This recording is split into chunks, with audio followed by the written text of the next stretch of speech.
Alright. I just wanted to see how long it would take before someone would say something. I was being random. Yes, everything's fine. I don't even remember what the frick context we were talking about in this game. This game context, it was like, did come to my chamber with tea brewed in a pot. But yes, hello. We're back to this man again. Everyone's favorite. Shakespeare. Alright. Hold it! Alright. I understand that you were already acquainted with Mr. Natsume, is that correct? I know thee not, old man. Fall to thy prayers. Going too far in calling him a name. You remember that far? I do know thee, or know thee not. Methinks 'tis all I know, that thy destiny mingles with mine.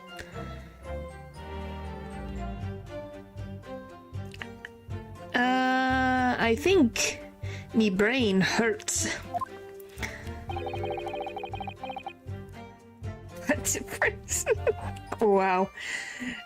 Well, we know where you stand on his character. You lost me at the first "the." Sound, sir. Thou must learn the English tongue, before thou turns thy hand to lawyering. You are speaking Old English. For this time period, which is kind of funny, because we call that Old English when that is just really old English. Holy moly. How have we gotten to old English? I did, but I must have missed the archaic Elizabethan lecture. Hello. Perfect and utterly. Oh boy, annoying. Verily and in truth, 'twas a fine flavored brew. Oh, good. That's good. How's the door? Though a drop of poison did barb its sweetness, as the thorn doth barb the sweet rose. That, dear friends, be the simple truth. Listen to Mr. Shakespeare. He seems in even better form than he was yesterday. Either that, or I'm in worse form. That fated evening, after I did dine, at Grubb's Grubbery, a local alehouse of good report, not did pass my lips, but the tainted black tea. But behold, the poison was not in the tea at first. And he's dancing again.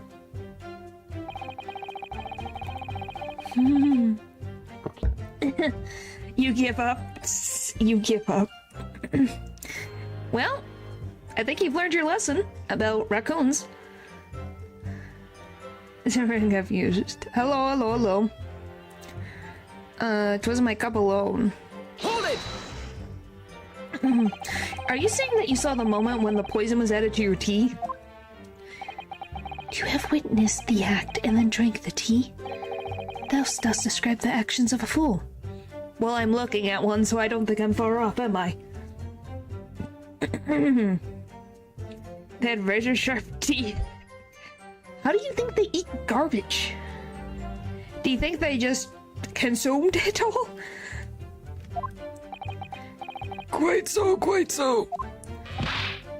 But no likes going thirsty, do they?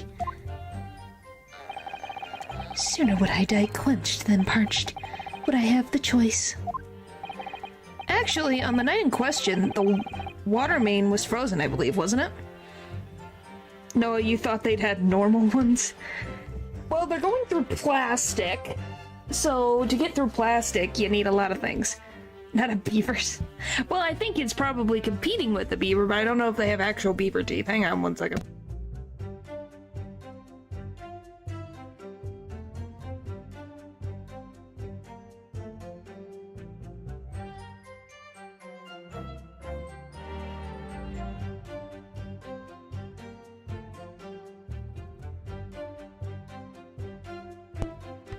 I don't know. It's just, I assume they had very sharp teeth to get through plastic and different things to get to food. No, it wasn't a puppy. I was getting cough drops. Just to help with my throat. Because I love dealing with bullcrappery of changing weather. It's my favorite. Don't you love that? When you have to deal with changing weather? You just go, well, here we go again. And again.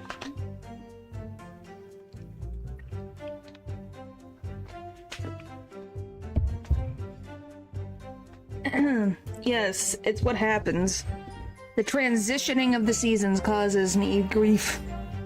Beaver teeth, but their toughest ones are in the front. Wow. Well, wouldn't that be nice? Alright, let's just continue. Were it not for the tea in sooth, I would sooner have died frozen than quenched or parched. Right, no ice coins means no heating. Well, here's the thing. He has enough random cardboard to make a stage, so can't he just, like, cover himself in cardboard in his blanket? Nothing. Like, really nothing about being weird. I literally just was quiet and just went like this. That's literally all I did.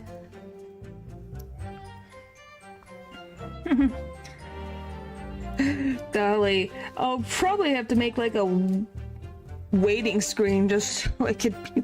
That's funny. It's not that weird, are you kidding? The witness has more than one brush with death on the night in question, it would seem.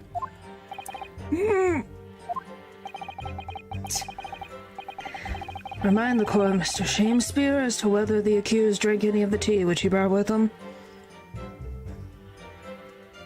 He does even... How does he even get cold in that? It's probably got like a bunch of paper stuffed into it, I guess. I'm the only weird anomaly? You're a talking cat. Seeing you be a little silly. I'm voicing what you guys assume to be a vampire in the 19th century. I don't think we're very far off from weird to begin with.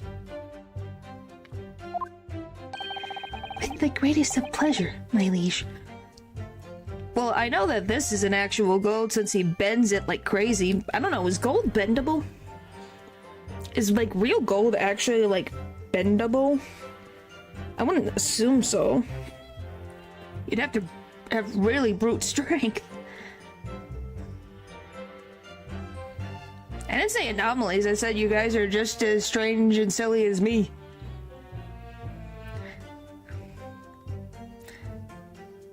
Gold is bendable? But even then, I don't think he would have this as actual gold since he's using fake coins to get heat. Because these gotta be fake. Because why would you keep these? Other metals at least? Oh. Would even be used to make electric cords. Oh, that's interesting. I did not know that. Distraction, nor did drop of his own tea past his lips. Okay. But the teacup Mr. Nuts may drink from was found completely empty at the scene. Let's not forget the defendant's maxim. Drink tea while it's hot. I did gulp from the poisoned cup that night, and in my agony I did writhe uncontrolled.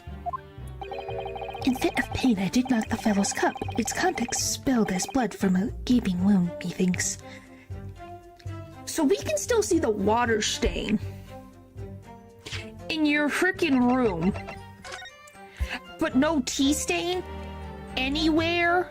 How does that work? This is still visible. You can't tell me a tea stain would not be able to be seen. Like, I can move. Look, do you guys see tea? I see no tea. You know, a talking dog. Oh, certainly. 'Twas after I made the coins of ice from his tea. Wait.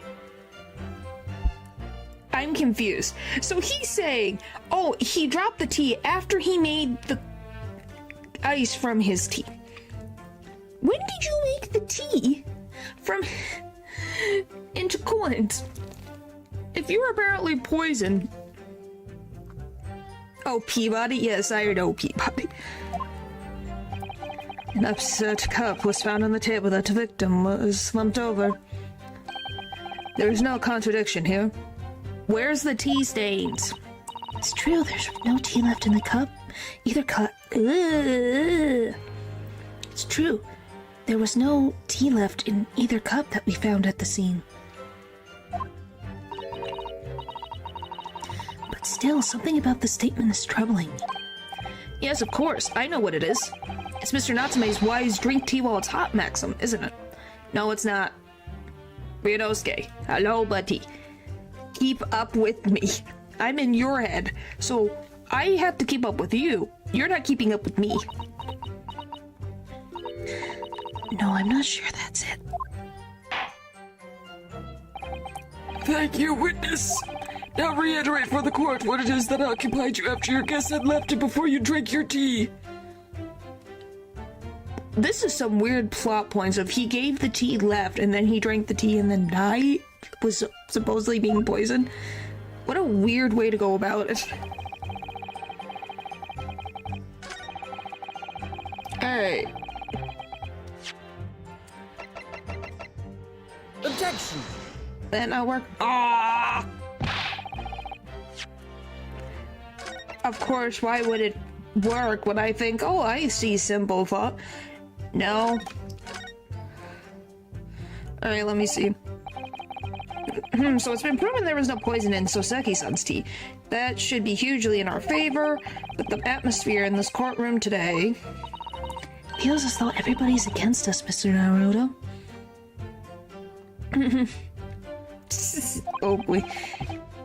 It must be the Reaper's poison. I'm afraid that if we don't find a significant flaw in his testimony somewhere, the jury will pounce and find Mr. Natsume guilty. Haven't they already found him guilty, what, twice or once already? It really feels like we jumped into the fire here.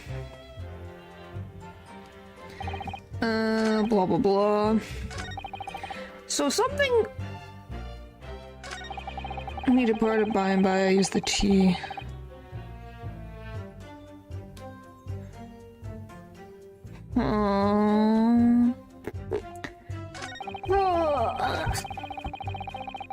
First thing, and I'm going like, what in the world are you on about? You think he's just doing all of this to get to attention? Who? Shakespeare over here? No, I think he... Well, maybe the first one, but I do think that there's something else. Alright, I guess we'll just go through all the statements. Yeah, so that you could cheat the gas company, in fact. Isn't that right? To thee cheat, or to die. 'Tis life's only choice. Yes. Faith, to cheat be the wise choice, and my occupation be not an ugly one. Pray thee, dost thou not see beauty in the simplicity of the ruse? No, I don't. And to be very sure, sir, once this trial's over, Alma Gas will take you to task over this legal task. I shall not run, I shall not hide. Sooth to say, I have nowhere to run, nor to hide.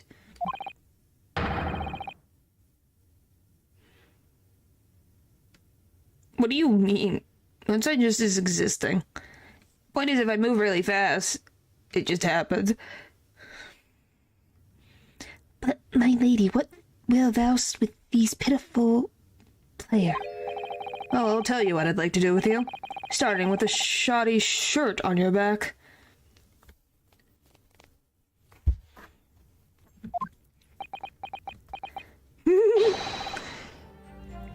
Time thee for a Shakespeare dance. It doesn't really. I think it's just the way... How do I explain?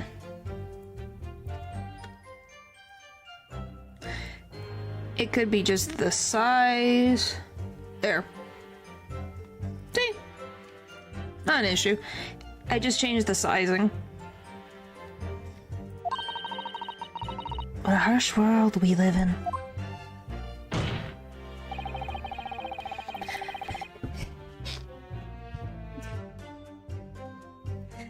The thieving of the gas was addressed in yesterday's proceedings.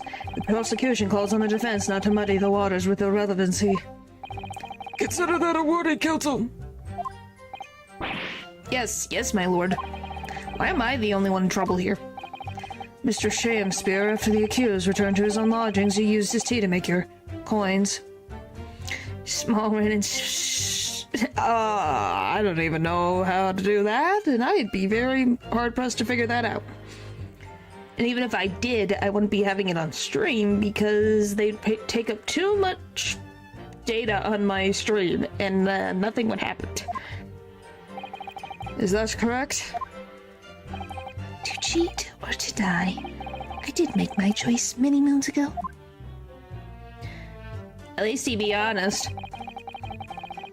I did pour into the molds of soap. If, having first made your special coins, it was after 2 in the morning when you collapsed, that would mean you can't have drunk any tea yourself until around that time. To find a job. Then I was wondering have a small rent stream. Oh boy. Trying to have a small rent stream. Well, it would be something. Once ensnared by literary debate, naught else be found in the furrows of the mind. The debate about Romeo and Juliet, you mean? And who was the stronger of the two? Rightly did I pay no heed to the tea as I wrestled with the abominable fellow. I don't remember debates like that when I was studying. Are you suggesting that neither of you actually drank the tea whilst it was hot that evening? Okay, hang on now. This is the red and pup right now. Hang on.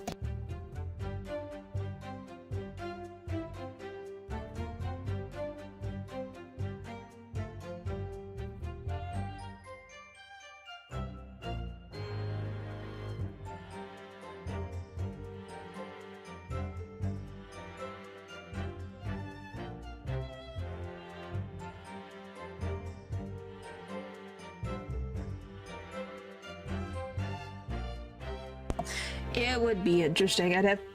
Where's pink slime? You're never gonna give up on that pink slime, are you? I don't know. Like I said, it's more like on the back burner and stuff, everything. What in the world are you... As she exclaimed. What in the world are you saying? Golly. Anyway. My lord, wouldst thou be privy to Shamspearean wisdom? No pink slime when?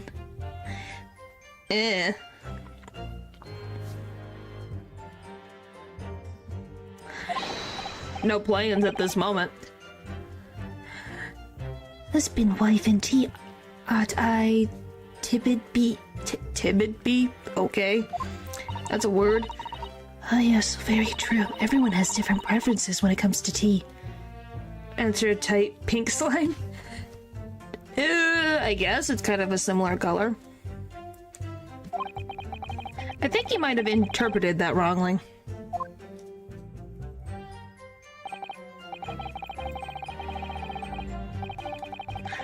So we read that, blah blah blah.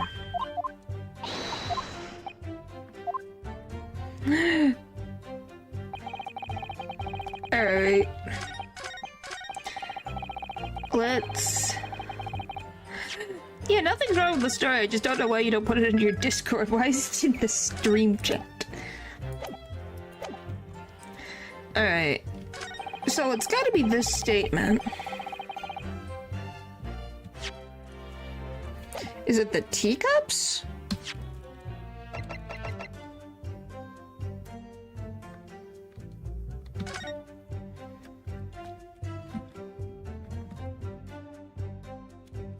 I mean, there's nothing weird about them. I don't even know if we've used the teacups yet. Well, might as well. Objection! Oh, it was. Okay. You claim that Mr. Natsume didn't drink a drop of tea on the night in question. So I'm not surprised, oh boy.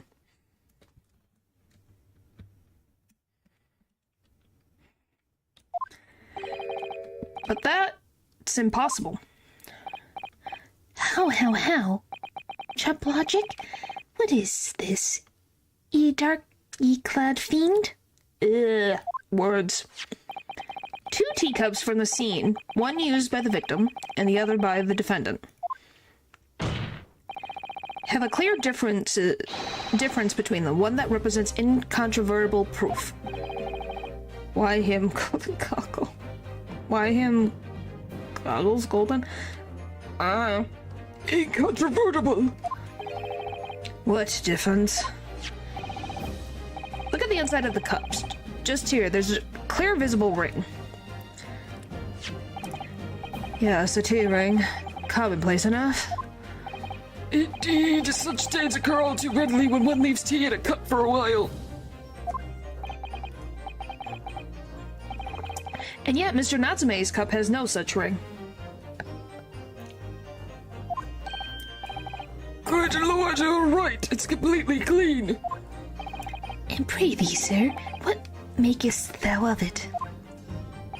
Exactly what Mr. Natsume told the court yesterday. The Japanese saying he quoted. Drink. Tea. Well, it's hot. That's right. Yes. The jittery Mr. Natsume was true to his usual self that night and drank his tea in no time.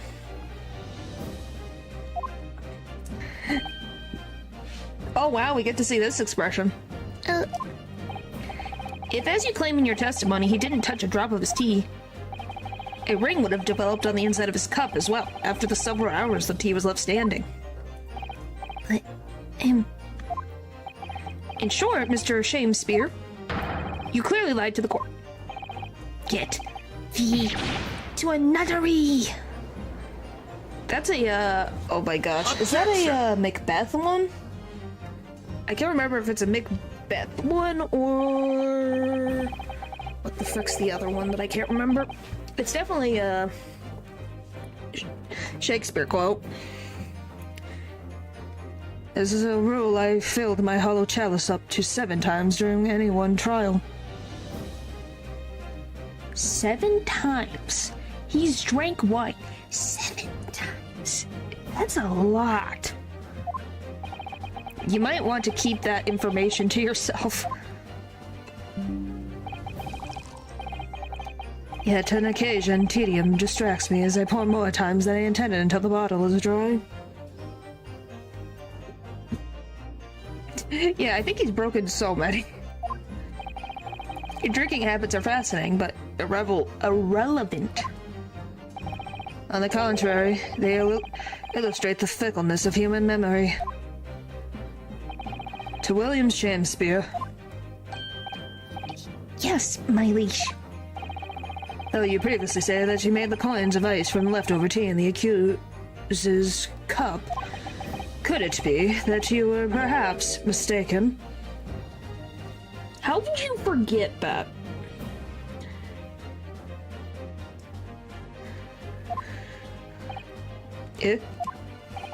Could it be that? Yes, perhaps there was some tea remaining in the small teapot left at the scene. And there's another shatter. And a fact that has vanished from your memory until now. Well, Van Zeeks, you're not playing fair. Why do you want my deadpan voice?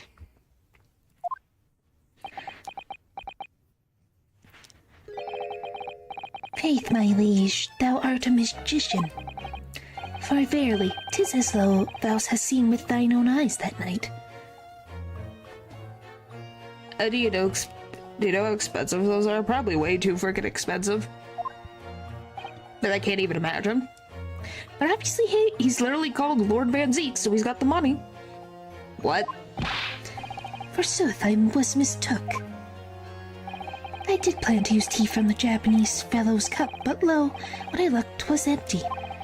And thus did I use the dregs that festered in the teapot, as my liege did suggest. Objection!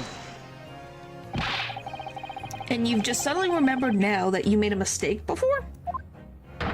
Are we supposed to believe that? Objection! People's memories are imperfect, my learned friend. Which is why we are relying on evidence instead. And what evidence do you have to prove that the teapot had tea left? But in any case, it makes no difference. It's not an actual character, I have no idea.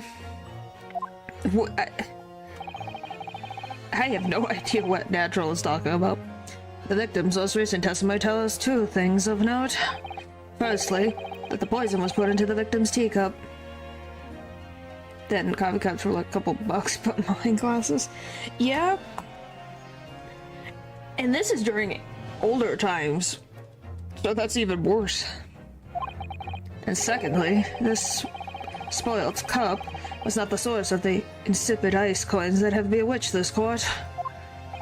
The prosecution makes a fine summary of the facts. Furthermore, that testimony remains valid and in full support of the established facts. In other words,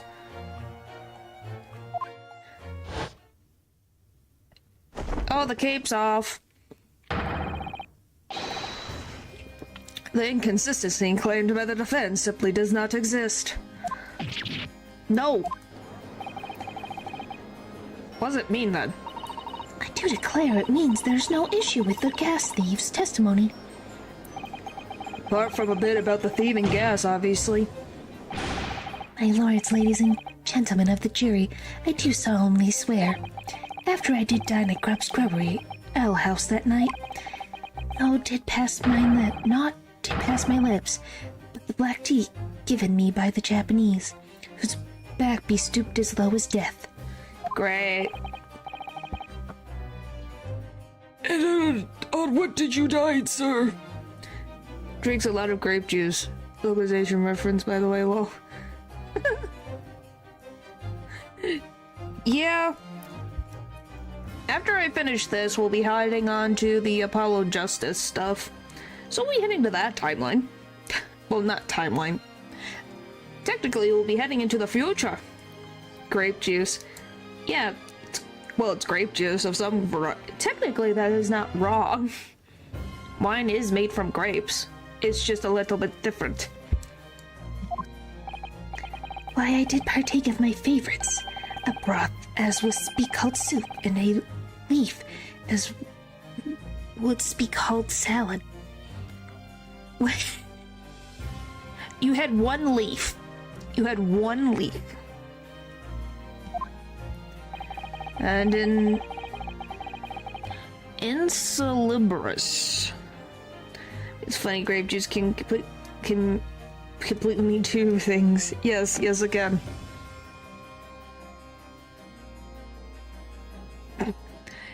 Oh boy.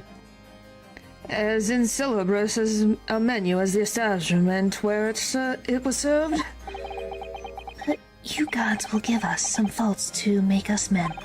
Will I suffer what punishment 'tis seen fit to serve a wicked thief of gas, but I pray ye wise and noble fellows, ne'er forget the simple truth. That be one thing, and this be another. I don't know if this pose is new. Great, we're back where we started. Sirs, your humble servant Shakespeare doth entreat you, punish the Japanese fellow for his sins. No. Who? My lord. Who's talking? My lord, if I may speak, my lord. Yes, Mr. Foreman. I believe we have been duped by that rotten defense lawyer. What do you mean? How have I duped you? I proved with evidence that there was a line not existing. How have I duped you? Pray tell have I? The frickin' Shakespeare over here is the one who's been lying his butt off. Who's like, oh no, I didn't do anything with the gas. No, I didn't do anything at all. But oh, I'm the one who's duped you. Uh-huh. By me? I do declare you might be right. We all know that Waff there was making coins of ice to keep himself warm. We call partial point of view. Yes, it is. But this lawyer lad says if he's stealing gas, he deserves a dose of poison, eh? What? When did he say that? He's been leading us up the garden path, that's what he's been doing. I really never said anything like that. But what we just heard from the victim there has opened our eyes again. We've reached a decision this time, and we won't be swayed from it. Oh, they all have peanut-sized brains. It hurts my head.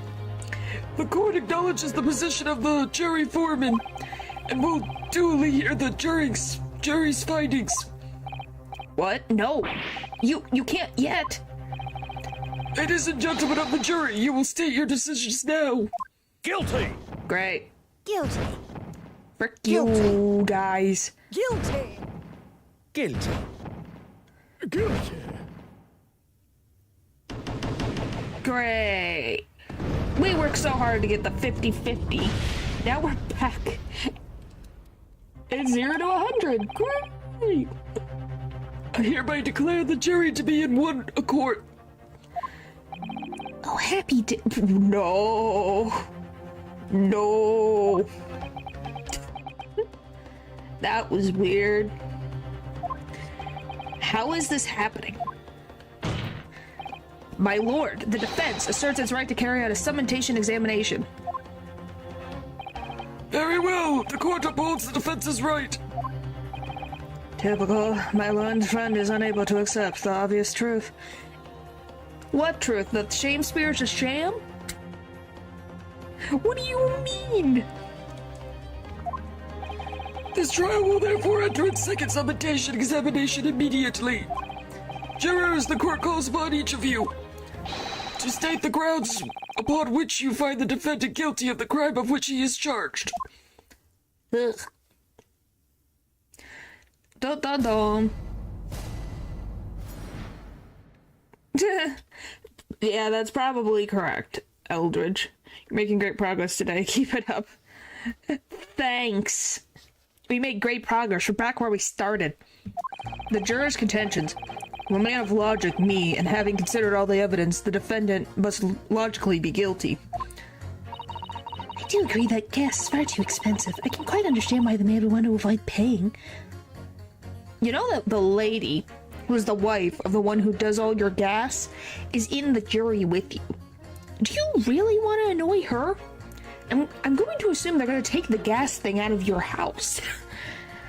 And you're not going to have gas. I'd watch yourself, juror number 2. Stuff explodes and it can poison you. It's absolutely lethal, gas is. Yes, it is. So do you not want it in your house either, juror number 3? By all means.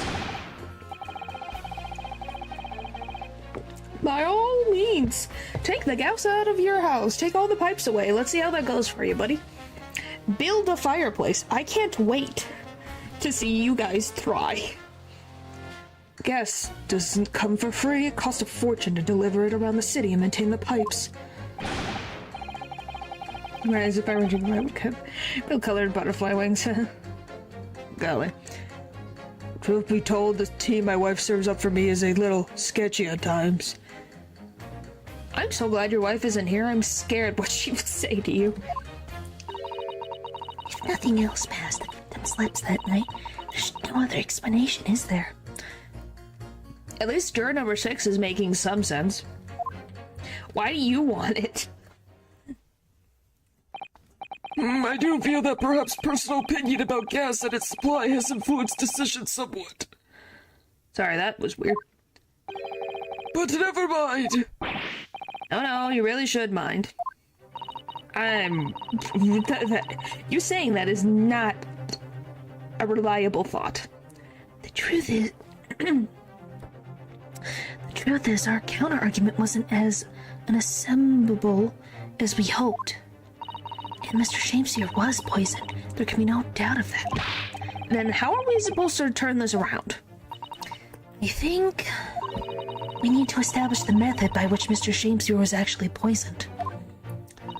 Our only hope is to demonstrate that to the court incontrovertibly.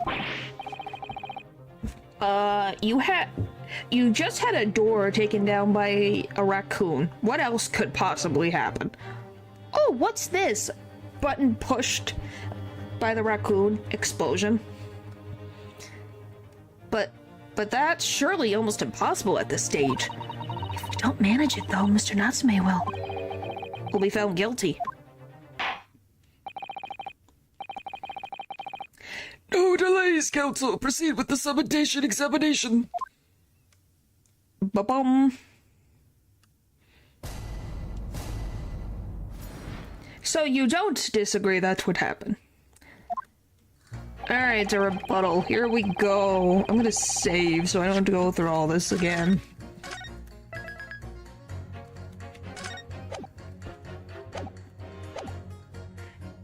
Hold it! All the evidence, you say. That's right, and there's no room for doubt. It's all pointing at that Japanese man with the big mustache. Say the Englishman with the bigger mustache. Which means we need to show the man some new evidence to make him change his mind. But I'm just saying that it would be the least worst thing that could occur. Oh boy. If only we had that kind of evidence. Don't worry, the summonation examination has barely started, really. Perhaps there'll be a shift in the situation that shows an existing piece of evidence in a new light. Let's hope so. Okay, so it's the first guy, juror number 1's statement and someone else's statement are gonna connect.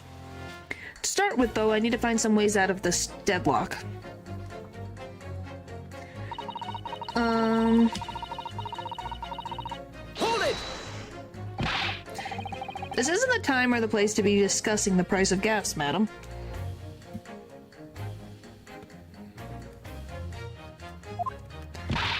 But really, think of the injustice. Air is gas and the air is free. Why should Almont gas cost money? Because they make the pipes to distribute it? Yes, it sucks. But it's not like it came out of nowhere.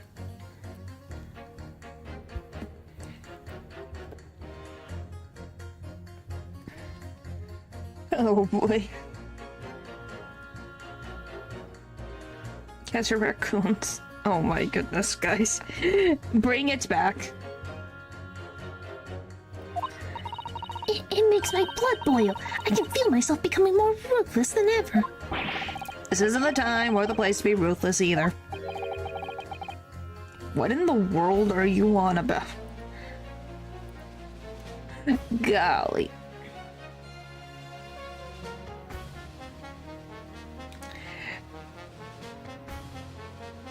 Yeah, your dog needs to figure it out. My goodness. If I might interject here. Yes, madam? It seems my fellow jurors take issue with the price our company charges for gas. But it's precisely because of thieves like this man that the cost goes up. Oh, what a beastly man. That's unkempt mustache, those hunched shoulders, poisoning tea and stealing gas. Utterly unforgivable. Natsume is not stealing gas. Golly, this woman. No, Mr. Natsume isn't the one who's been stealing gas. I'll thank you not to go adding on more crimes. It's literally a B. You just realized it now. Mr. Natsume hasn't been poisoning tea either. Well, anyway, I've been quite made up my mind. It was all made up as the price of gas. I don't like juror number 2. She's very frickin' against Natsume for no reason. Hold it! Alright. Could you please talk about the poison rather than the gas? Do you think, sir? You don't like any of them? You don't like juror number 4? She's at least kind of more reasonable. I like juror number 6. He's been my favorite. I've learned so much about this old man. It's been fun. Well, if you like, I mean, to be honest, I'd take poison over gas every time. What? You'd take poison? What I mean is, poison can only poison you. It doesn't explode, does it? But you know poison can kill you, right? Right? Like, this is my expression. Is he stupid?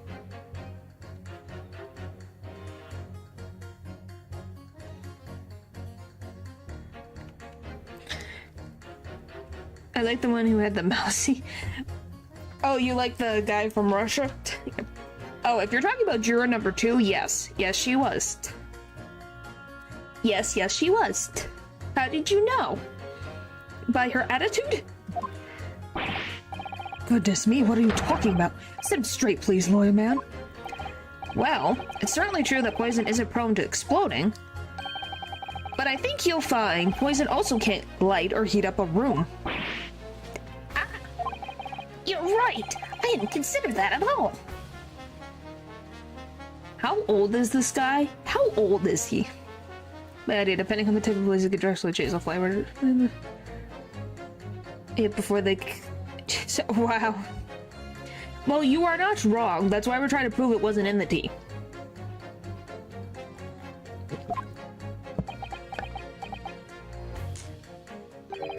Young lawyer man? Yes? You have a good head on your shoulders. We could use someone like you as our company's legal representative. Oh, well, ain't that nice? Well, thank you, juror number 4. Well, I wasn't expecting to pick up more business in the middle of a trial, that's for sure. Anyway, the point is, I haven't had the best experience with gas companies in the past. He's about to make big bucks. It would help. He could help pay rent. You know, and help to cover the cost of whatever Herlock is ending up doing.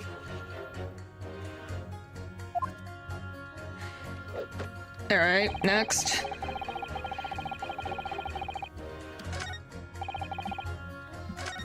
I'm gonna go... Well, the thing is, I don't think juror number 5, 3, and 2 are helpful.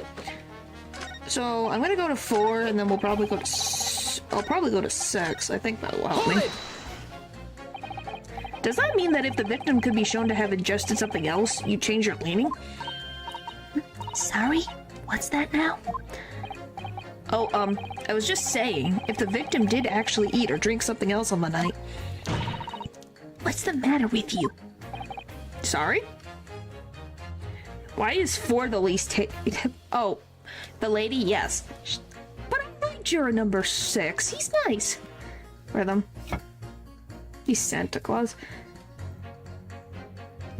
Which one? You mean this guy? Or do you mean this guy? Because this is juror number 5, this is juror number 6. I said if nothing else passed the victim's lips that night, then there's no other explanation, is there? No. We've learned that this guy has grandchildren, he has slipped on his back, he is a surgeon, and he also can't hear. And once again, I am not told. So... Haven't you been listening at all? I feel there's an English expression about a pot and a kettle that's appropriate here. Yeah, you're biased against pretty ladies, so I guess you lose and I lose. Sound good?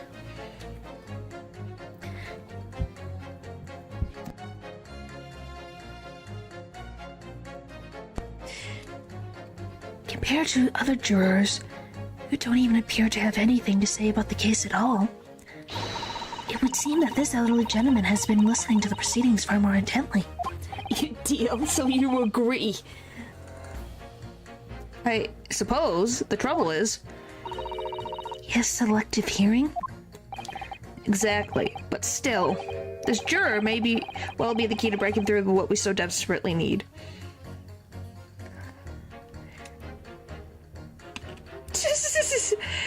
Yeah, it would. He really should. He might need to. Well, he's the one who also did Herlock surgery, remember, everybody? Oh, this is hopeless. There's no way for me to appeal to these people. Do you think that the only way we shall overcome this difficult situation is by exposing the way in which Mr. Shakespeare was really poisoned? We have to prove that it happened some other way, and not via Mr. Natsume's tea. Yes, I know. The trouble is, I have absolutely no idea how it did happen. You can consider me old in human years, but I'm not old in my own culture, thank you very much. You can... Did you know we got the best trade out of us? Did we? Did you? Like, golly, all I could say is for you guys is that... The point is that you admit that any pretty lady that you see, you will think she can do no wrong. So if you have put her up with that pinnacle, absolutely. Didn't have much dignity left to begin. Oh boy. I just love the big all caps, absolutely. Pretty ladies, apparently. Just pretty ladies. Be mad at that face. Mr. Naruto, I wonder if perhaps there's something you might have forgotten. Oh, like what? It's important to watch everyone involved and pursue people if they react to someone else, to what someone else says. If you'd like me to remind you exactly what I mean, I'd be more than happy to, of course. Once again, so Seki-san's fate is entirely in my hands. Oh, we're finally getting into this thing? I know how it works. No need. I know how it works. It's vital that we start trying to change these jurors' minds as soon as possible. Of course, I'm sure you're right. But if you decide you'd like your memory refreshed, you need only ask, Mr. Naruto. Alright. I guess we'll continue. I'll see what juror number 4 has to say. Hold it! Because she might be the connection I need. Can we please refrain from all this talk of gas? There's an all-out attack underway here in case you haven't noticed. It's my company's gas. I'm supposed to sit here and take it, am I? I don't think so.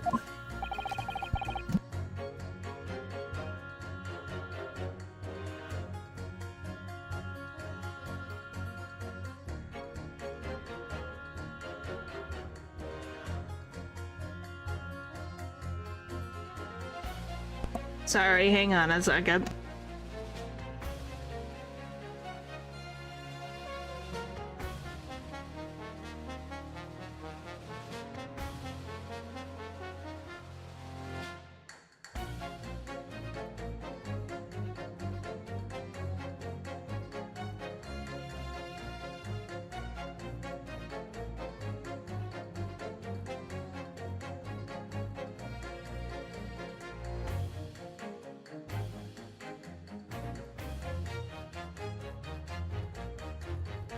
Did you just realize now that Ryunosuke has a mouse on his shoulder? Did you really realize that now? It's been here this entire time, since I started the second game.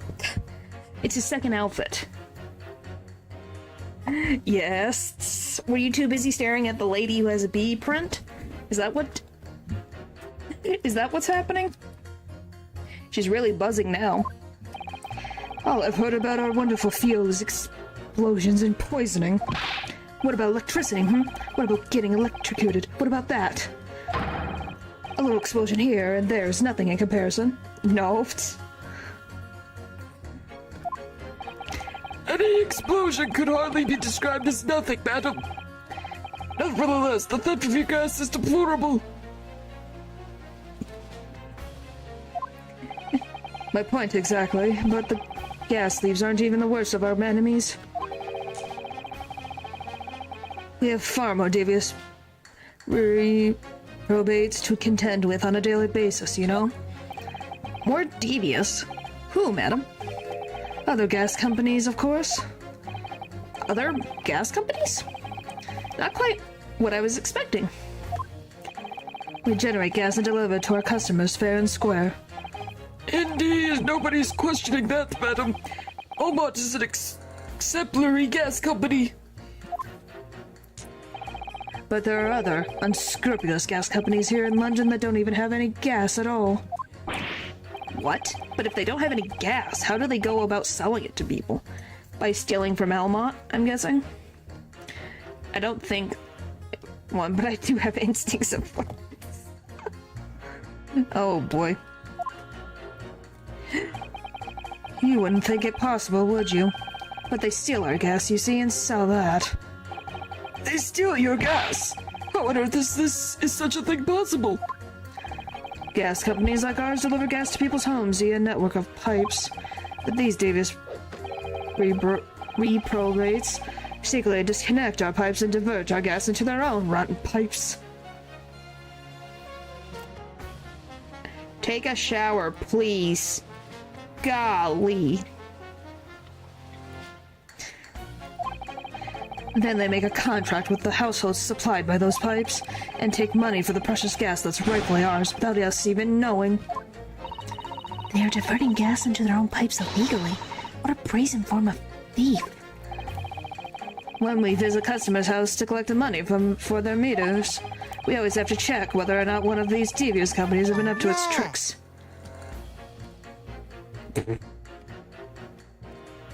Excuse me.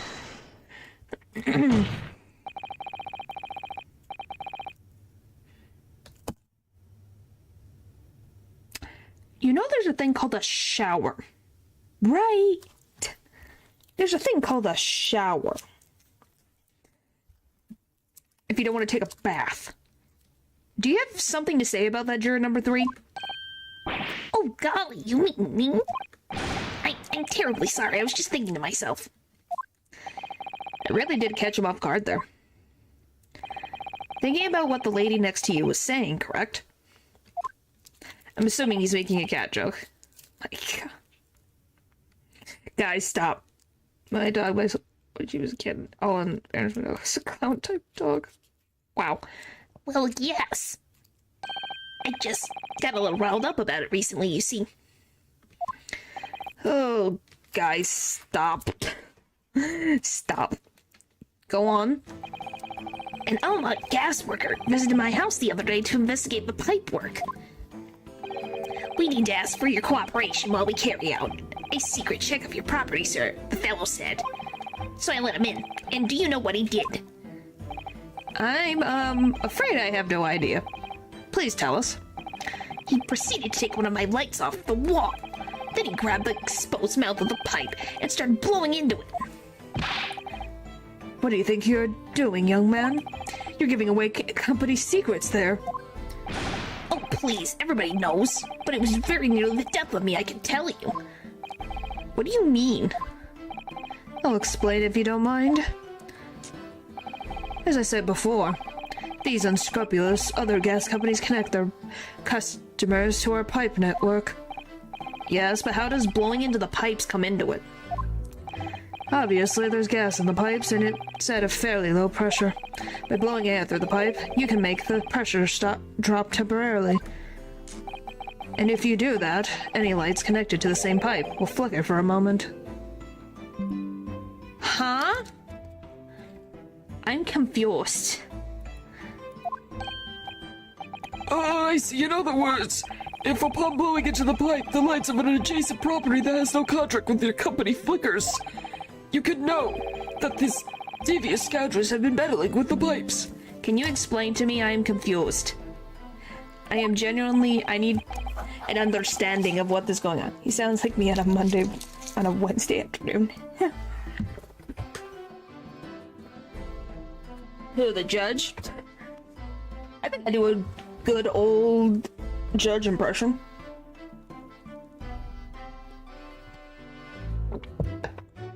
Exactly, my lord. That's it in a nutshell. It's the reason why we have teams of workers going around neighborhoods to investigate when lights flicker. Blowing pipe and all lights connected flicker. Get a bit deeper. Well, you already know that my voice is about this high. I'm not gonna. That is probably the lowest I can go. I think a do was the lowest my voice could possibly go. Well, I understand that, but why does the pipe blowing into it make it flicker? It's because it stops the pressure. If a light of a property that isn't supposed to be connected flicker, they're stealing from the pipe you blew in. Oh, okay. Okay, makes sense. The trouble is, that particular worker who came to my house didn't know the strength of his own breath. He blew the pipe with all his might, and you can guess what happened, can't you? Well, if you blew hard, then... Wait, you mean... That's right, the lights didn't just flicker, they went out, along with the stove. Gas started pouring into the house. Oh no. What a disaster.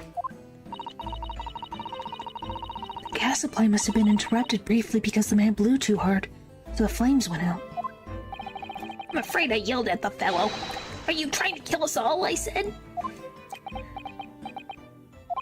So by disconnecting a lamp and blowing into the exposed gas pipe, it's possible to extinguish lamps and stoves connected to the same network of pipes. And then when the gas starts flowing in, it just silently sleeps into the room. Mr. Naruto, I think perhaps... Yes, this is almost certainly the clue that we've been hoping for. Are you saying he got gas poisoning? Are you saying Shakespeare got gas poisoning? Oh boy. Juror number 3, the defense requests that you amend your statement to include that information.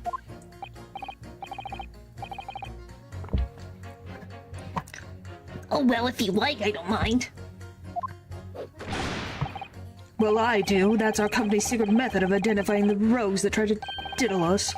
Like I said, madam, it's widely known already.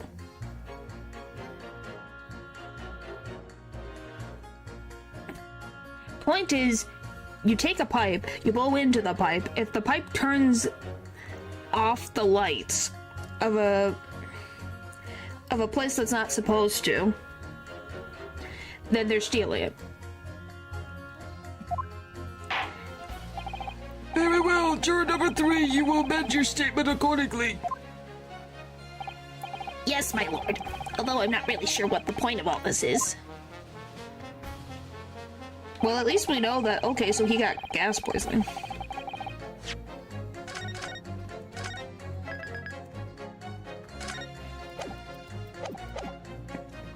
Okay, I want to pit...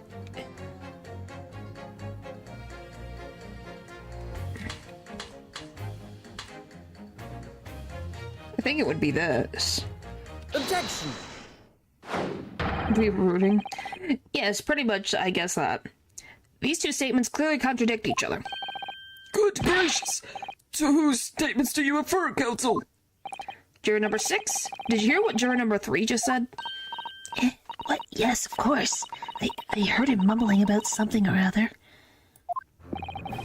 There is another explanation here, I believe. Something besides Mr. Natsume's tea did, in a matter of speaking, pass the victim's lips on the night in question. What? What explanation? I wonder, did the police check the mouth of the gas pipe feeding the wall light at the scene to see if there was any traces of poison there? I was curious to see what your flundering would result in this time, but the mouth of a gas pipe. Scotland Yard had enough to do without exploring such irrelevance. Oh boy. What a piece of work is a man. What are you trying to say, Mr. Shakespeare? What speaketh thou? Really, is it not strange and... Is it not strange and strange? Huh? Is what I say to thee, sir. I thought I'd been quite clear, but let me put it another way. What was it? Straighten? Could have been on the mouth of the gas pipe that feeds the wall lamp in your room. And that is how the poison came to enter your body. Good lord!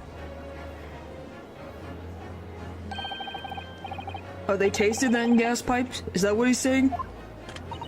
Or is a gentleman suggesting that the poor man was so desperately hungry he tried to fill his belly with gas? I don't like you, juror number 2, but that was funny. That was hilarious. Perhaps no actress would perform a kiss scene with him,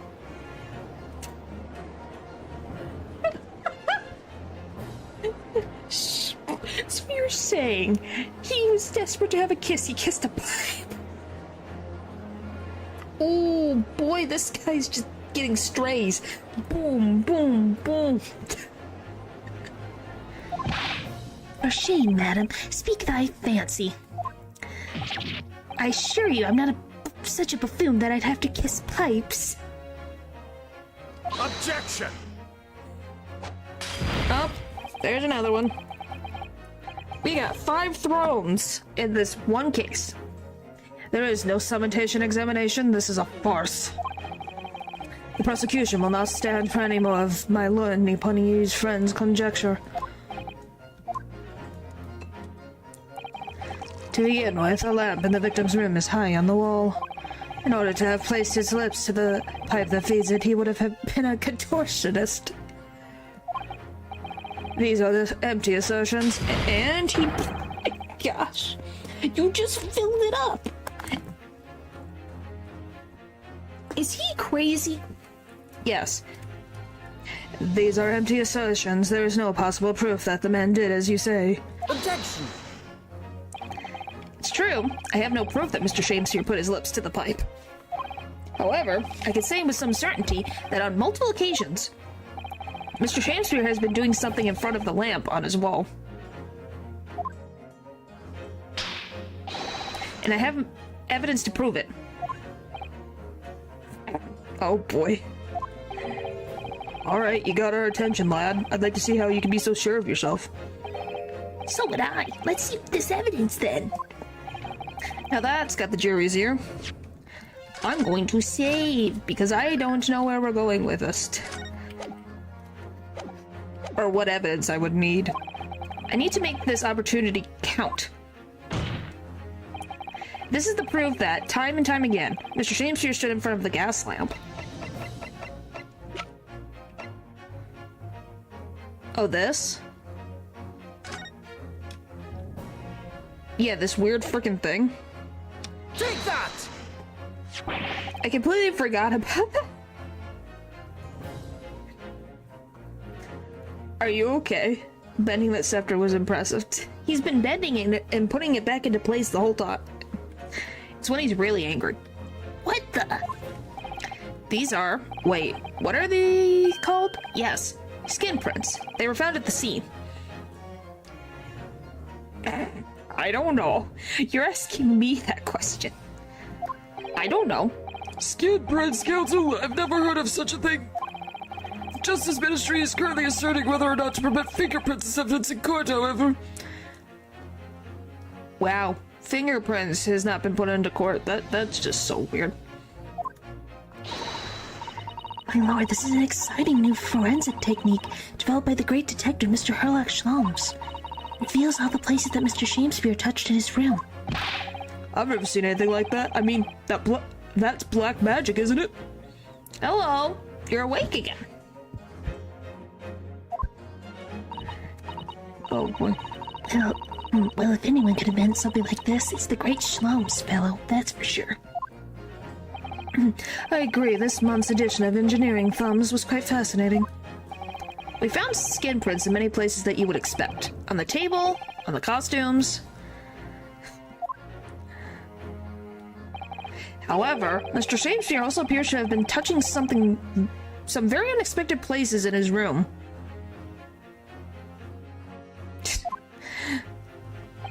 For example, here. Around the hickey picture there, indeed, multiple handprints appear to be visible. Well, I wondered if he had been appreciating the artwork, perhaps. He's gonna copy down a painting to look at it?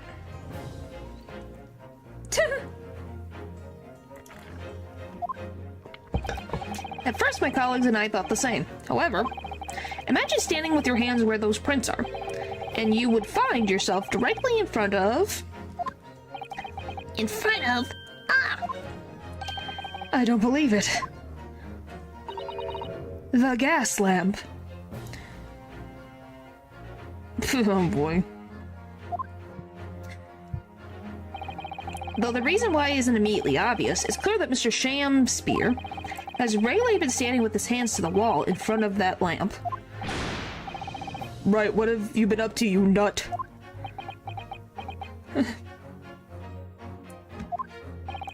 I asked the court to recall juror number 4's earlier statement. Me? What did I say? You said that blowing into a gas pipe would make the lights in the entire building flicker. And now, if you recall juror number 3's statement... What? Mean how? When the gas worker who visited his home blew with too much force into the pipe, it caused all the lights in the gas stove to go out, and gas to start leaking into the rooms. Obviously, that incident was an accident. However, the simple fact is, if Mr. Shamspear were to have blown hard into the gas pipe here in his room, he could have extinguished every other light and gas stove in the building at will. Okay, but how does this explain, like, it poisons him, but why would he do that? That's the thing I don't get. Why would he do that? Crikey. Are you suggesting that man purposefully caused the gas to... Objection!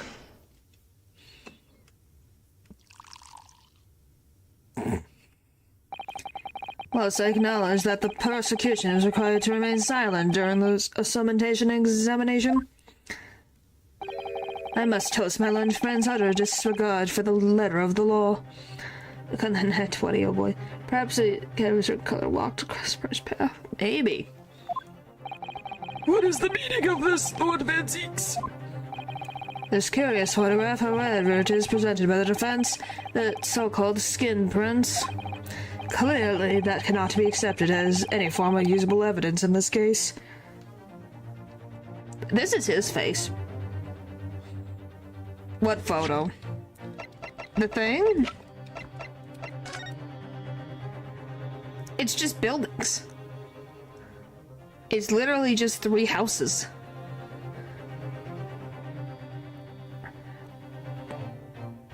What in the world?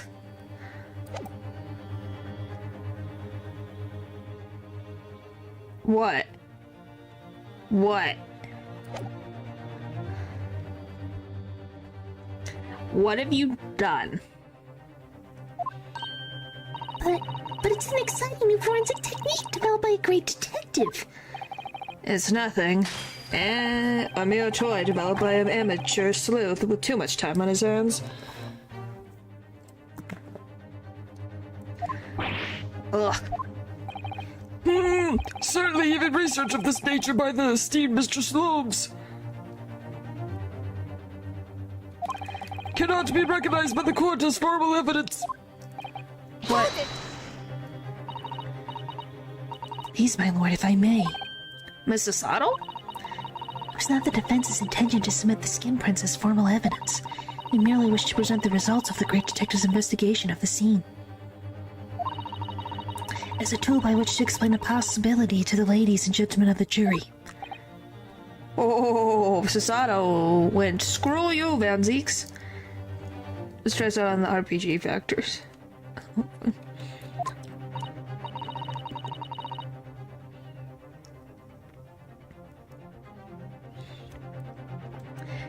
And if the trial were to come to an end now, we should never learn the truth behind these mysterious handprints that everyone has now seen. I don't believe we can allow that to happen.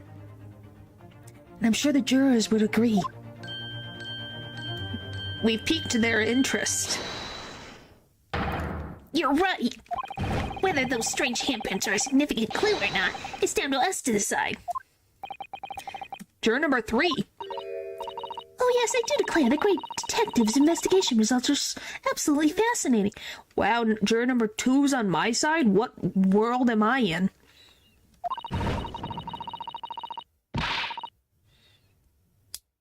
Okay, guys, enough D&D talk. And I want to hear what that shady actor fellow has to say about those shady handprints. Yay! The two that I thought would be the most useless actually helped us. What's the matter with you two? That was foolhardy. Well, I did say it, didn't I? And I don't like to break a promise. Yay, juror number 6! But she likes Sherlock. You're not wrong. Juror number 2 is definitely something. We like juror number 6. I love juror number 6. He's a sweetheart. Precision, I guess. Oh, well done, Mr. Naruto. If just one more juror changes his or her mind, Mr. Natsume's trial will have to continue. Thank you, Mrs. Sato, but I couldn't have done it without you. Oh no, it was you who identified the clue after all. It was very much your success. But you helped, Sasato.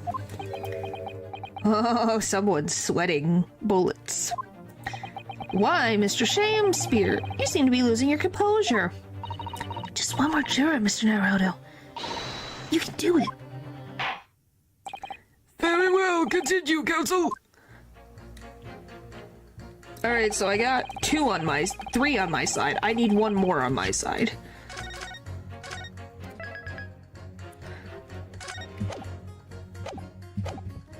So we're in what? 3 and 3? Yeah.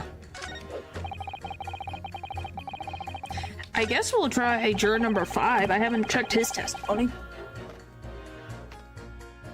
Yes, I would not disagree with that. He does fit that. Hold it! Alright, you mean it's poisoned? That's right. It happened a tiny few times now. What in the world is your wife putting in the tea? This is most troubling indeed. It's always days like this when I don't get any wages. I get it in at tea time, see? And I see her doing it, my wife.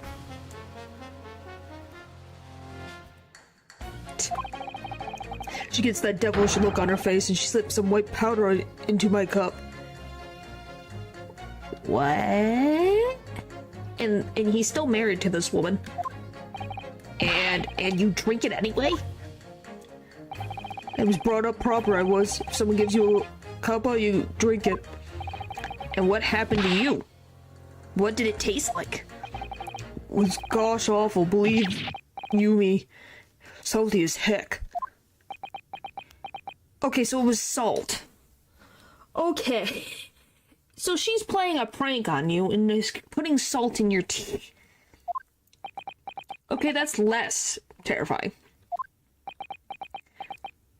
I was gonna be like, you're alive? From the poison? Then they perhaps think that what your wife put in your tea was salt. No! So, she doesn't even care enough to poison me properly? Unbelievable.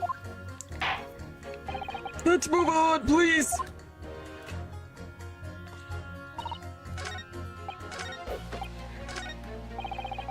I guess? We'll see if anything pops up against his thing.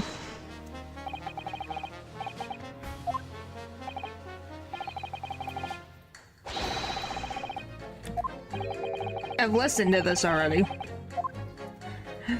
Why won't it let me speed through? Oh, but the defense just demonstrated another possible explanation for the events on the night in question. What do you make of that? What, your so-called skin prints? It's an exciting new forensic investigation technique developed by the great detective himself. The numerous handprints on the wall are clearly out of the ordinary.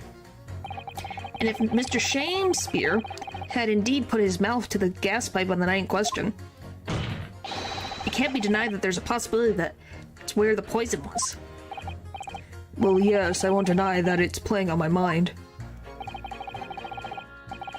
You probably can, but I don't think that's what the wife was trying to do. Well, I think your cat's telling you to get up.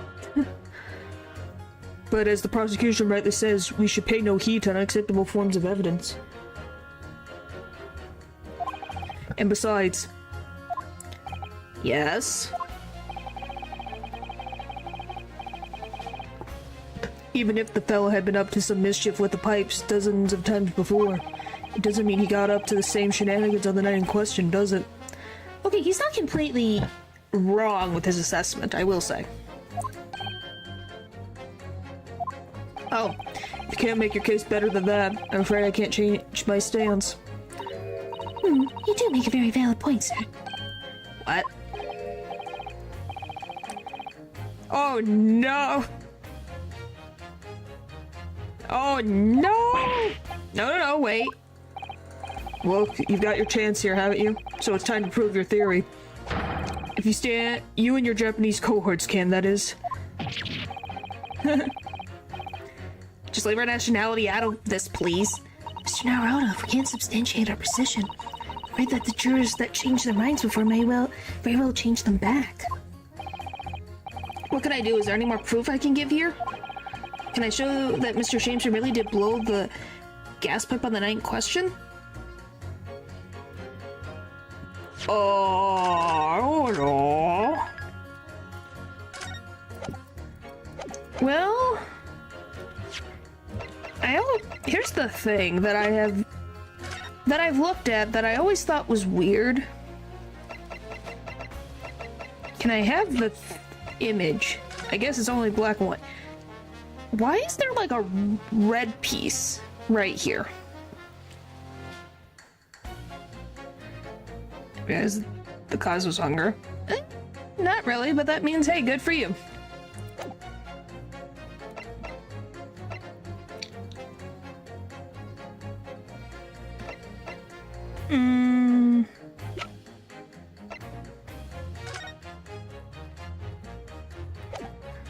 The lights flickering with the other tenants, maybe? Yeah, but... yeah, that is true, ain't it?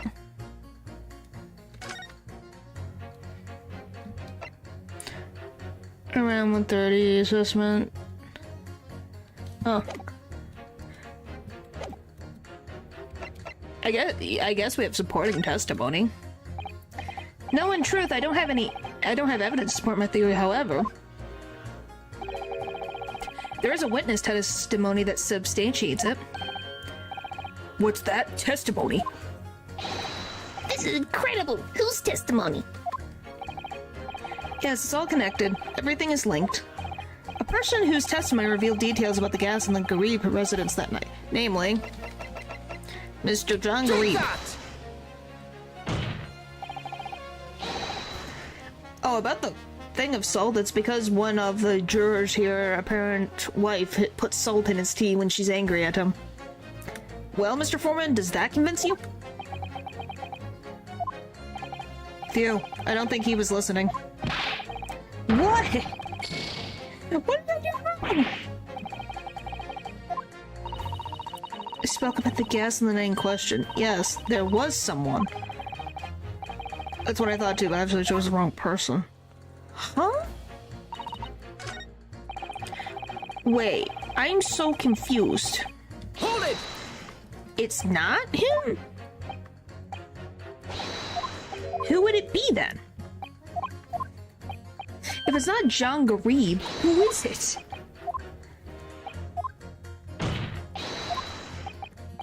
Can I, like, speed? We need speed. I mean, no, she had apparently a devilish smirk on her face, so obviously she did it on purpose, from his perspective.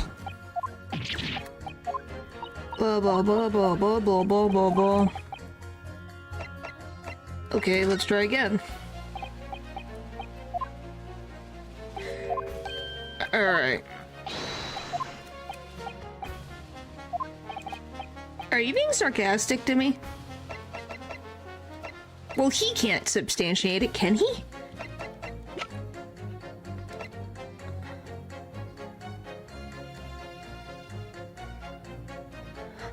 Oh, is it him? Take that!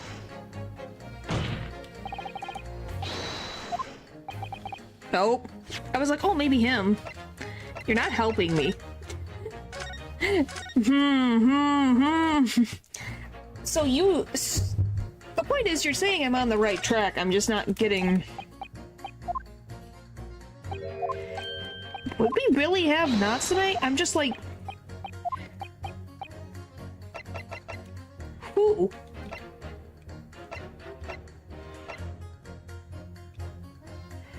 The only ones in the house... I just deduced it was testimony. Well, yeah. We have Natsume, we have Shamespear, we have Garib, and then we have Meterman. They're the only ones that were in the house that night. So unless it's Natsume, I have no idea who it's supposed to be. Take that! Okay, apparently it's Natsume. Why couldn't it be Garib? That just seems stupid. Obviously, I'm talking about the defendant, Mr. Saseki Natsume himself. The defendant. At the very beginning of the proceedings here in court yesterday, Mr. Natsume said the following. Oh, because he said it in court. Oh. My lodgings! There's been a whole series of strange happenings in my lodgings! Even that, on that fateful day it happened! Is it this?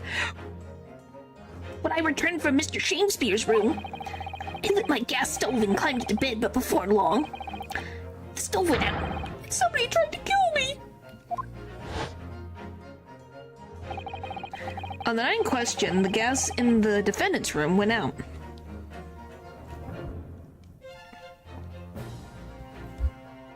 I just was like, these are the...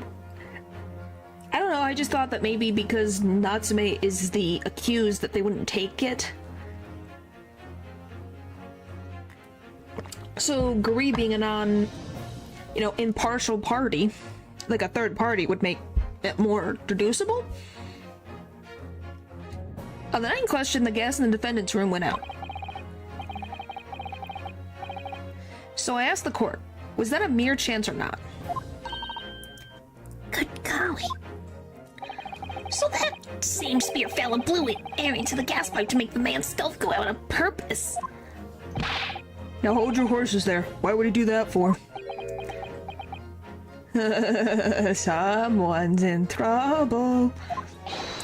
Mr. Foreman. What is it, man? We cannot allow judgment to be passed whilst this doubt remains. It's true that I don't have conclusive evidence yet, however.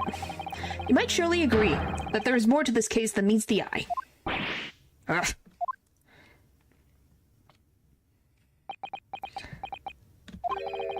Fair enough.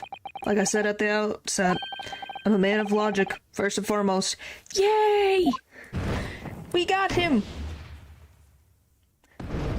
4v2! That's 4 jurors leaning towards not guilty, my lord. We will return the decision. Therefore, the defense calls for the trial to continue.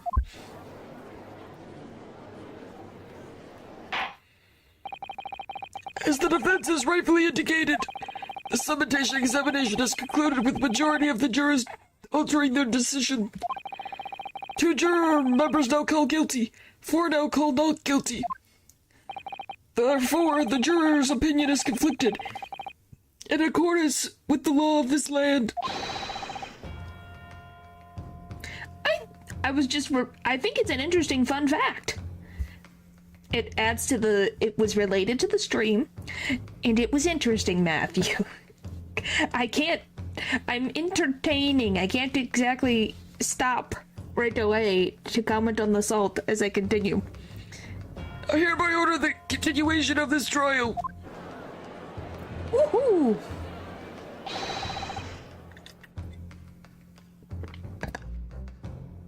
Natural. No.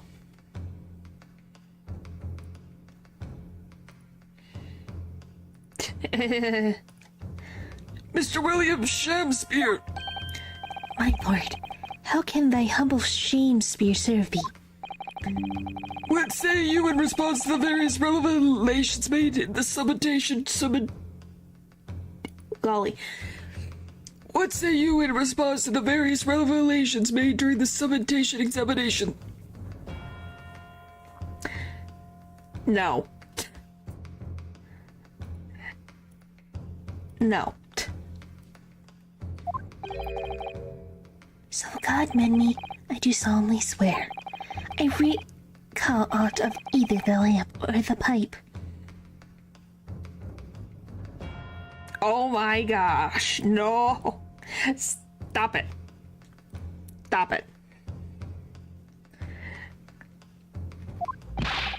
But your handprints have made a tiny mess all over the wall there. How'd you explain that, huh? And that's the third bottle.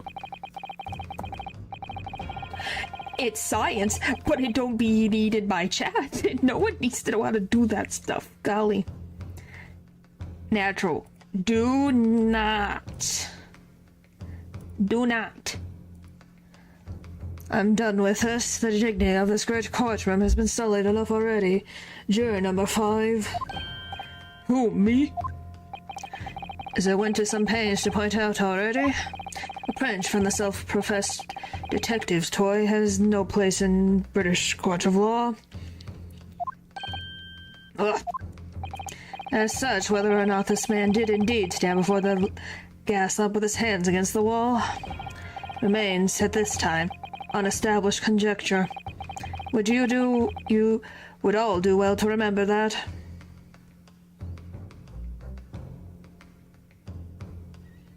Yes, I am, because we said why not. If you want to know currently...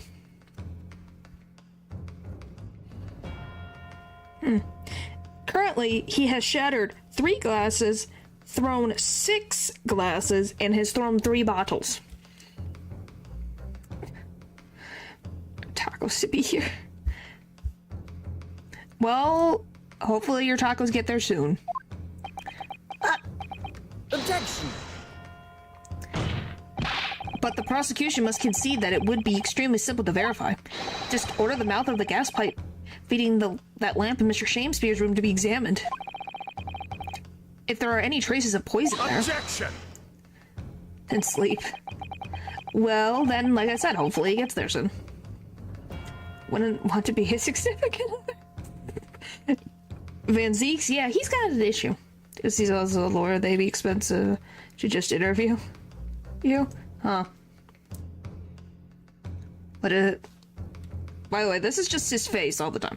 What appears to be extremely simple is my Nipponese friend's mind. You will recall that in order to check for the presence of poison in the tea, some remnants of tea were required. Yes? Therefore, it shouldn't be beyond your wit to imagine that even if poison were to have been spread on the pipe. Pad Thai can be sweet? Huh. It would have completely evaporated by now, making any analysis impossible. I didn't think of that. I'm having fun trying to... Isn't it great? I'm trying. Perfection. What would be... In any case, counsel, I failed to see what you could possibly have motivated the man to do as you describe. Contain a surprising amount of sugar. Oh. Why on earth would this fellow have wanted to blow air into the gas pipework where he lived? Natural. No. There's only one possibility that I can think of. And that is... to use the leaking gas to commit murder. Wait. So, okay, so we already know how Ice had a theory last time about Shakespeare causing the death of Duncan Ross.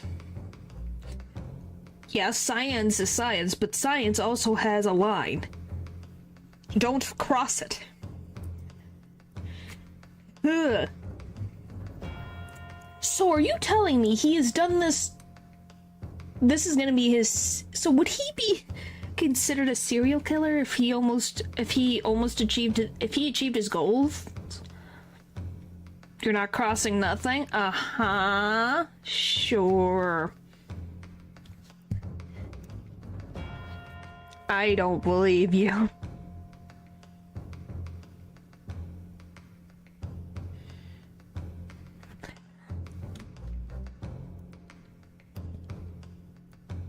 Alright, how about this? Whop.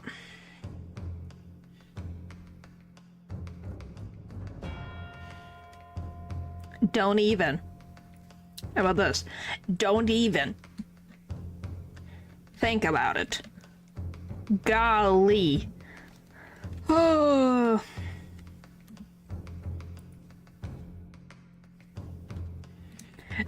Tipper, that would actually start the apocalypse, am I? I'm not answering that question. Order, council! Precisely whose life do you propose this man was planning to end? The answer couldn't be simpler. Now we've unraveled the mystery this far. Mr. Shakespeare wanted to end the life of Mr. Natsumu. What the heck was Natsume accused? Oh, the stabbing. If the gas lamp were to go out, it would have been noticed immediately, of course. But a gas stove, on the other hand, could be silently extinguished by the killer without anyone noticing. I live around those parts myself, so I know what it's like. I can tell you, trying to sleep without the stove lid is pretty much death. You'd freeze to death in no time. Mr. Garib, the landlord, has a large fireplace in his part of the residence on the top floor. Well, I'm not gonna say you're wrong, but we're gonna... Oh, by the way, how much work does it take to have a fireplace be on the top floor of a house? Genuinely asking. It's a wood-burning fireplace. So a real fireplace. Don't you need to have like a big bunch of stability for this thing to not completely destroy the house? I am very curious to know. Because it's not on the ground floor. It's on the top floor. In other words, it wasn't the landlord, but a fellow lodger whose life Mr. Shakespeare was trying to end. The logs up and down, which is tiring, believe me. Yeah, that sounds like a pain, especially for the guy. Depends on the building in question. Well, we've seen the building. That's why I'm like, on the top floor? Is, like, that's a lot. And Garib has an injured leg. So the poor guy's gonna be hauling that up to the top floor. It isn't done unless the building is steel, brick / concrete, or there is a fireplace directly under it. Interesting. I don't think the other ones don't have fireplaces. To my understanding, they don't. They just have the pipes and the stoves. That's about it. Outrageous! I'm talking, of course, about the defendant. Mr. Natsume isn't the villain in this case. He's the victim the man was trying to murder. Could have some kind of lift, especially if you gotta move packages.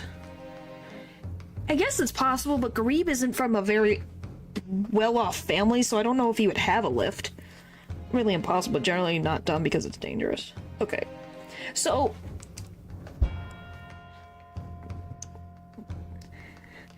point is, it is possible, but for Garib, who is not that well off, must have had someone in the house who was well off to have that fireplace put in. The fireplace was linked to the same chimney and are indeed always above the bottom floor one. Huh. Hello, I'm doing good, I'm doing good. Interesting. I just was like, I was pretty positive you can't have a chimney in certain places because of stability. I was like, how, speaking of, he is on the top floor. How the heck is he having a fireplace on the top floor? Good gracious! I meant a manual lift, not a lift. Objection! Does exist yet? I know what you meant. It would definitely have to be somewhere that we haven't seen it. Okay, good luck with the meeting. It was done a lot before. Huh. Interesting. What is it, this? The accused is actually aggrieved?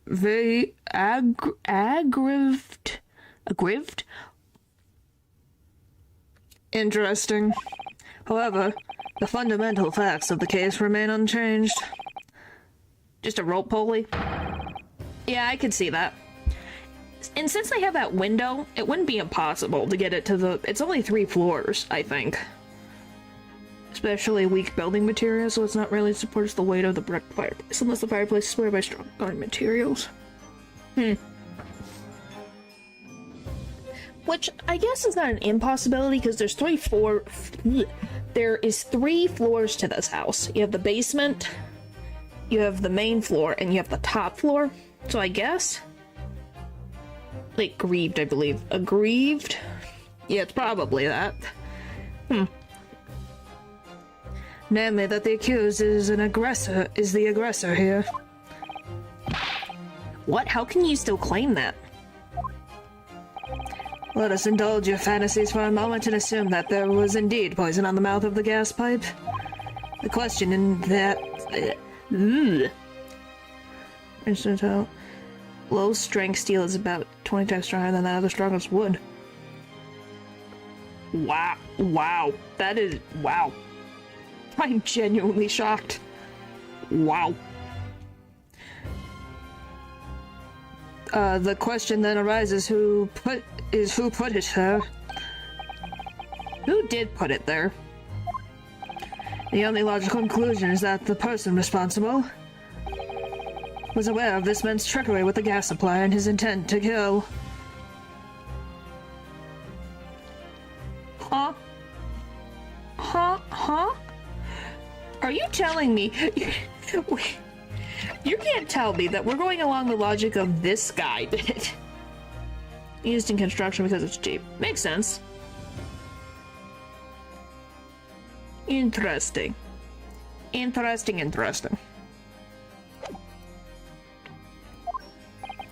Yes, that would indeed seem logical. If the assailant were unaware, how would he or she have known to lace the end of the gas pipe with poison? So now we must ask, how can anyone have known of Mr. Shamespeare's murderous designs? Oh, you mean to suggest? Naturally, the sole possible answer to that question couldn't be more obvious.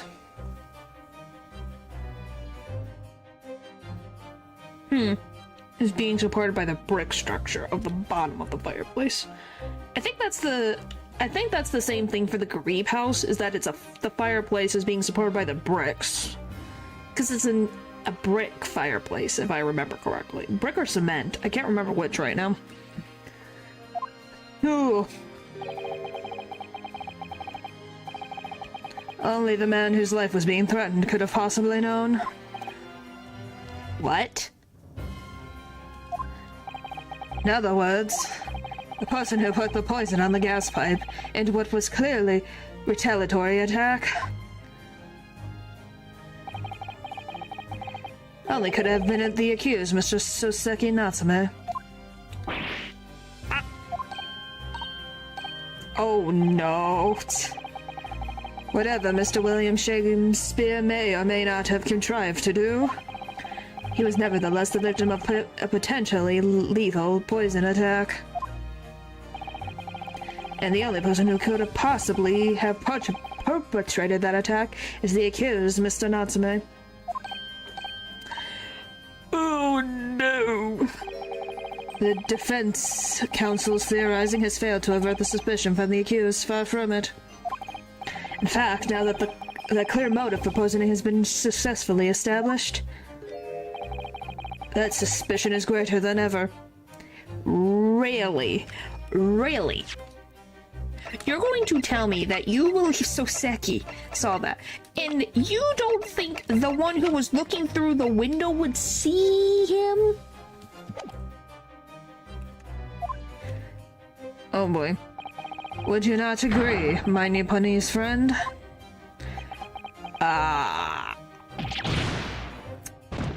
I'm just gonna say, are we just completely forgetting about Meter Man, who was watching through the window?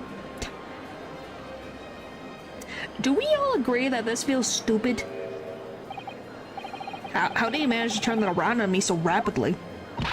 Mr. Naruto, you must respond. Otherwise, the members of the jury may very well change their leanings against us again. And This may be our last chance to gain the advantage.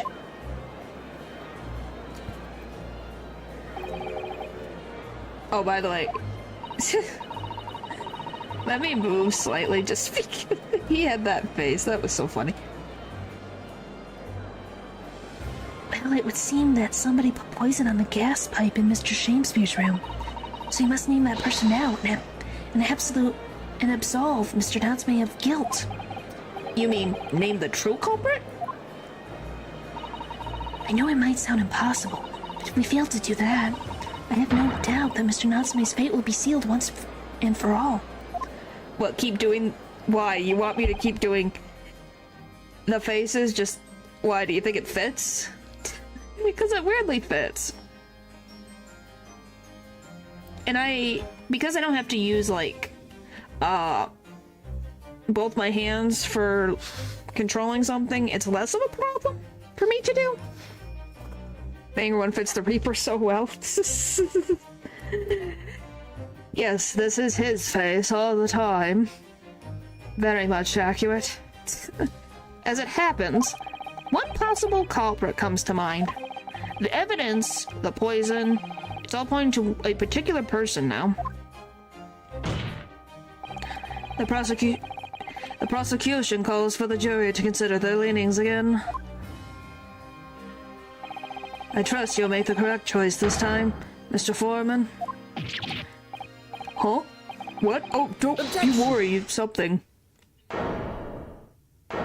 We got objection. Boom, boom. Boom, boom, boom, boom, boom. There's one other person who I believe who could have been involved in all this. The true culprit of this crime. The true culprit? A term found only in second-rate novels featuring third-rate great detectives. My Nipponese friend. He really does not like Herlock. Wow. Oh, but why not? This farce has gone on for so long already, I see no reason to cut it short before a disappointing climax. Thank you. Tell us, my learned Nipponese friend, what is your latest theory? Who is the so-called true culprit of this crime? If it's who I think it is, I would be shocked. Do you think the meter man did it?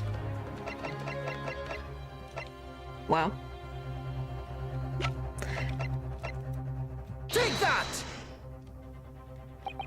Did I do it wrong? You claim. Okay, let me see. I'm wrong. Perhaps my learned Nipponese friend. You should turn the wide-eye suspicion on yourself. Okay, it's wrong. Okay, blah blah blah blah blah blah blah. You can talk all you want, man. You talk forever. We like you, Van Zeeks, as an antagonist, but man, do you talk? Who would be the freaking... Who's the so-called true culprit of this crime? Are you saying he did it to himself? Because if it's not the meter man...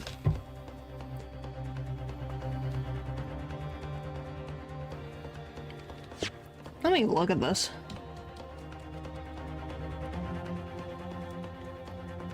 There was one other person who I believe could have been involved in all this, the true culprit of this crime. I don't get it. It's not Garib. It's not Natsume.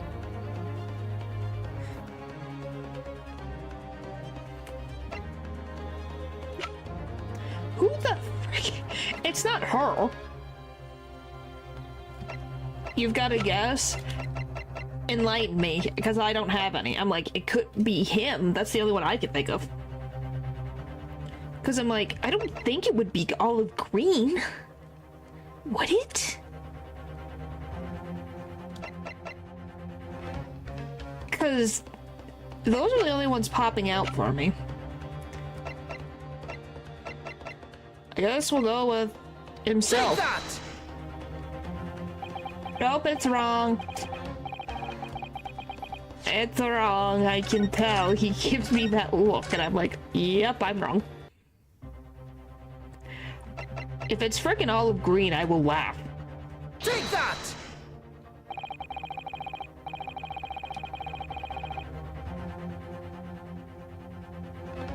It lives above him?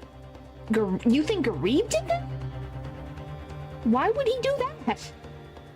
The name of the person responsible for the poison that afflicted Mr. Shamesbury is, I believe, Miss Olive Green.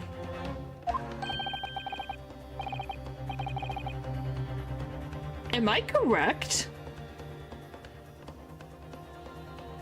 Well, who lives above them is Natsume. And Natsume didn't do it. If that is what we're supposed to believe.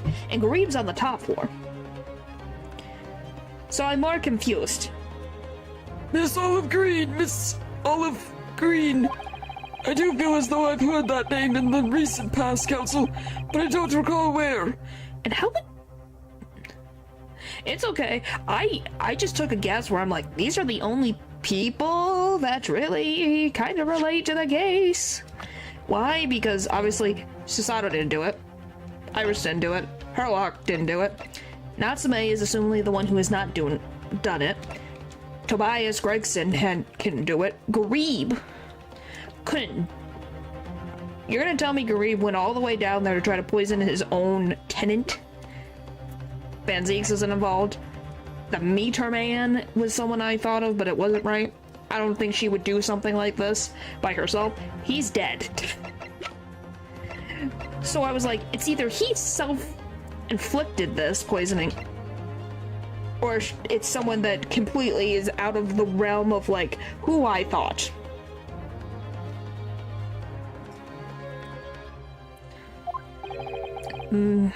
Miss Olive Green, the lady from 6 days ago. Into space, do you not see how cool these things are? It looks interesting, it's just... I'm keeping up with my stream and that's not the topic. You guys went on a thing and you're supposed to go back to on topic. It's interesting. Don't get me wrong. We just gotta keep on topic.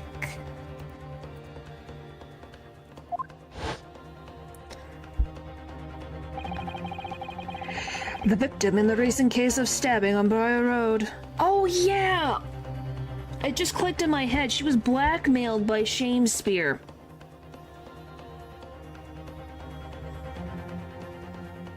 I completely forgot. She got blackmailed by him.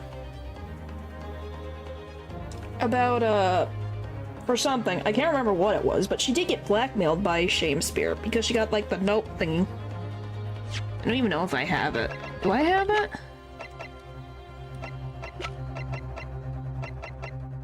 No, I do not. But she was blackmailed by, Shamespeare for something. I completely forgot about that plot point. You know, kind of important. But we've been talking about the freaking gas lines this entire time. It was like, oh yeah, that happened. At one point. Like I think it was the night of the poisoning. An incident for which Mr. Natsume was arrested and I hasten to add... I don't even remember it now. When she was, after she almost,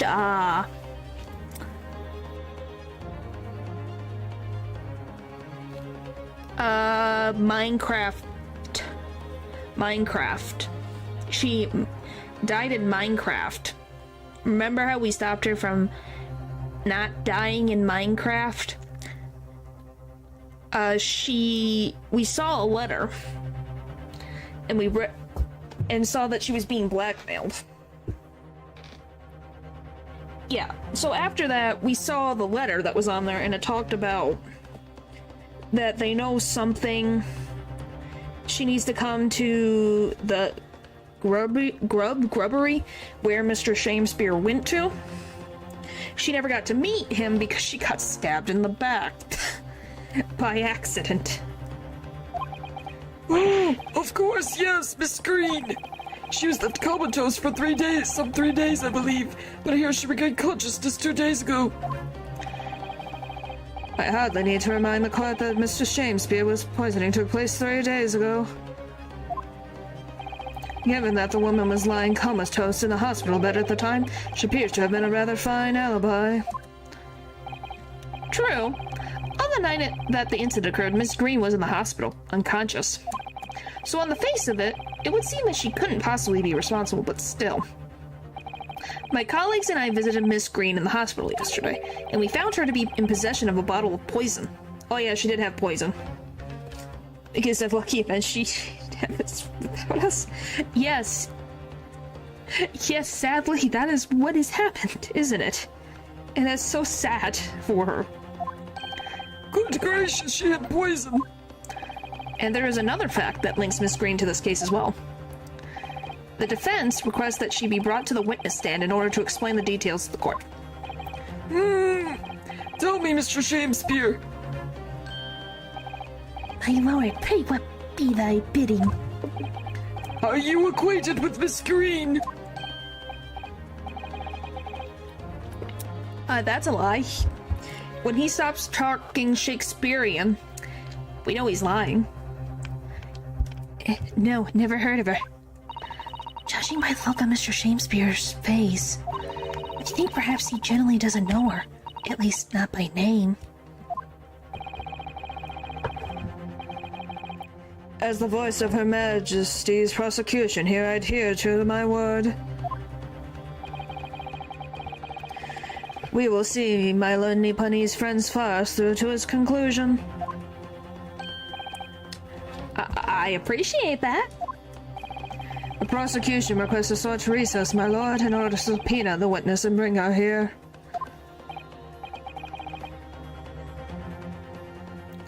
Yes, Miss Olive Green. Ugh, sorry, that was really in the far back of my throat. Indeed, my lord. 1 hour should be sufficient.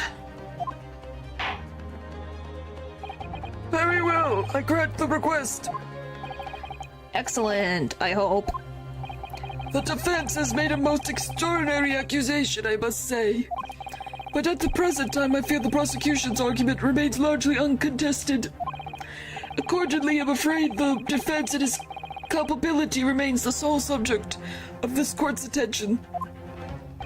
Thank you, counsels. We reconvene in about 1 hour. Court is adjourned. Ugh. So yeah, what do you guys think of the judge voice that I do? Can you hear me doing the judge voice? I hope you can. Because golly. It is something. Because Miss Oldbag is more on the... He sounds old and feeble. So it works. I don't think he's really old, but it's more fun that way. Because I don't think he sounds like Miss Oldbag. Unless you guys want to hear him sound like Miss Oldbag. Be like... Woman and Dying Sailor.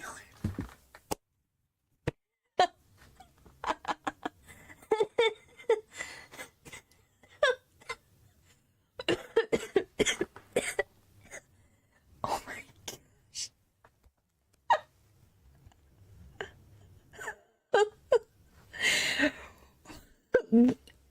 What characteristics gay woman, gay man, dying sailor?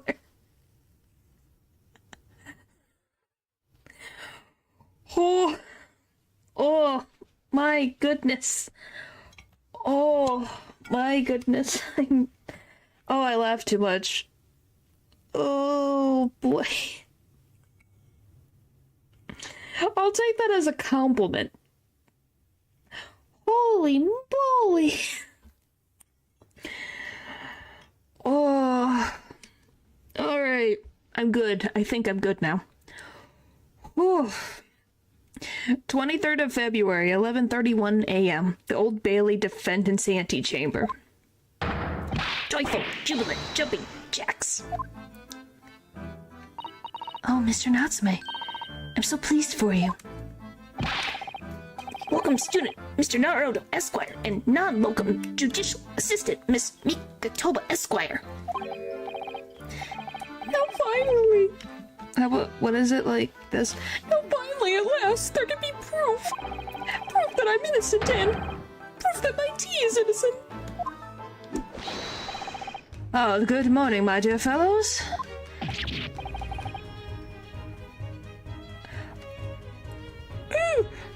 Herlock Slomes! May you drink my tepid tea and fall forever silent. I thought the tea was innocent. Mr. Slomes, you came. How wonderful. Please save your derision. I know what you're all thinking. Good morning, he says, when it's nearly time for luncheon. Your scorn is clearly written across your faces.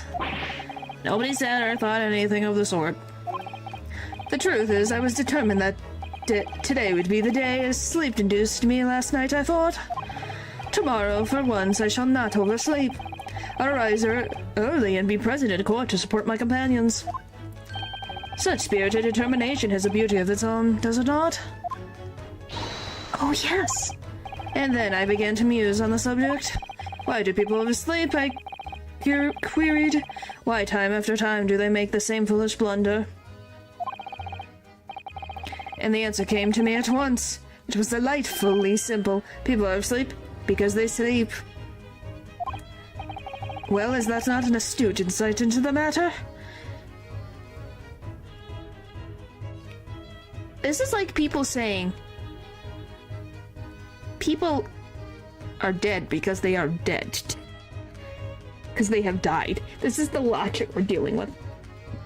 Yes, he overslept. Yes, that's where he was. Oh, yes. Upon which realization, I attempted an experiment. I didn't sleep a wink at all night. And the results? By first light, I was exhausted and began to be assailed by fits of dreariness, drowsiness. Shocking. And so the conclusion of night's experiment is this. A good night's sleep is quite simply essential. Attacked by Jigglypuffs. Baby. They are dead because they are not alive. Yes. Well, there's the line. Thank you. I could not remember the quote. Thank you, Dylan. I could not remember. Yes, I think most of us probably knew that already.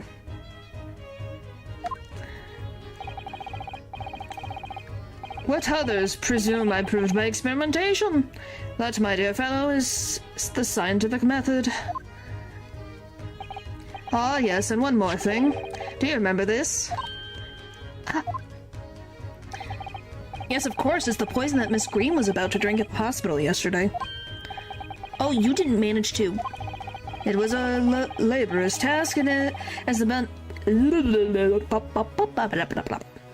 It was a laborious task, as the bottle was near empty. But such inconveniences do not hinder Slomes.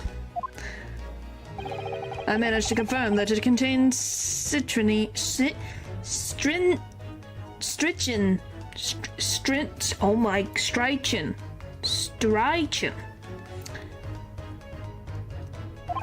That word. So I was right. Perhaps, though, of course, such circumstantial evidence doesn't prove Miss Green's guilt. I shall leave the bottle in your care now, but licking the inside of the neck is not recommended. The bottle made of poison. Bottle of poison has been entered into the court record. Yet, that is which death shall... But with strange eons, even death may die. Wow. That was very poetic. You get an applause. That was good. Can I have a word? Can I have a word? Gregson, how good of you to come. Forget it. Excuse me.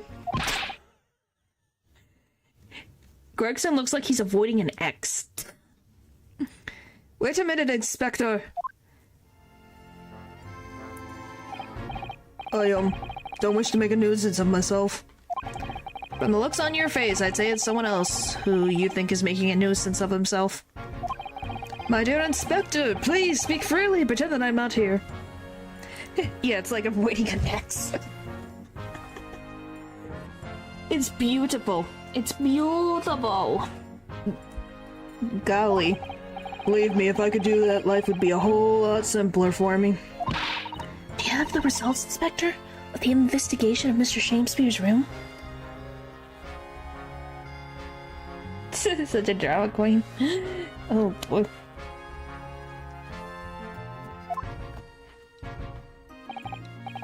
Not yet. Shouldn't be long now, though. Nope, I'm here about something else. That dead convict, actually. Oh, you mean the man from this newspaper article we discovered yesterday in Mr. Shakespeare's room? Man by the name of, yes, Sheldon. I went through the archives at the yard and dug out the fellow's file. There's something in there that, well, caught my eye. Something caught your eye? What, Inspector, what? I've copied out the relevant parts for you, so you can read it for yourselves. Thank you.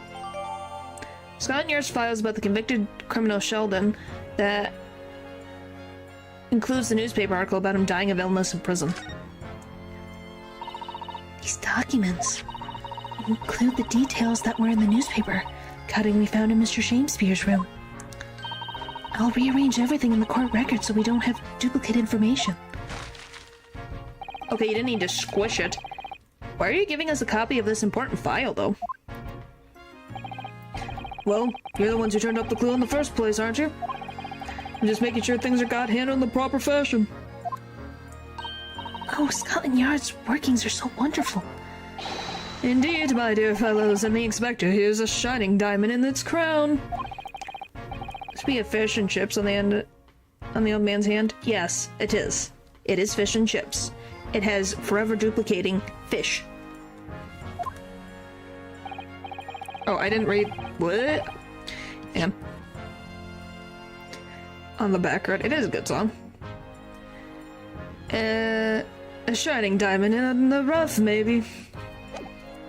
Look, I don't want to be beholden to a lawyer, that's all. Thank y'all. Hang on. Investigative findings related to Sheldon. 18 counts of burglary, 6 accounts of suspected murder. Wow. Died of natural causes while in prison. His final moments witnessed only by his cellmate. The estimated 1,000 pounds worth of loot he stole remains unrecovered. Condemned criminal dies of natural causes. Natural causes, has been suffering with a fever, alerted sounds of a cellmate. Medical staff tried to find him already dead, but his capital punishment could be carried out. Okay. Counsel for the defense and the defendant. Court proceedings are about to resume. Make your way into the courtroom at once. Well, I shall leave you then. I'll be listening with interest from the public gallery. But not nodding off at all, certainly not. Thank you, Mr. Slomes. I'm rather tired of seeing Mr. Mustache in floods of tears, personally, so the best of luck to you. Welcome, student Mr. Naruto Esquire. Yes, Mr. Natsume? It's time, isn't it? Yes, this is it. Miss Olive Green and Mr. William Shakespeare. This is going to be the final battle. I won't really have saved Soseki-san until I've exposed the whole truth of everything that's been going on. But it's all coming to a head now. You can do it, Ryanosuke. You have to.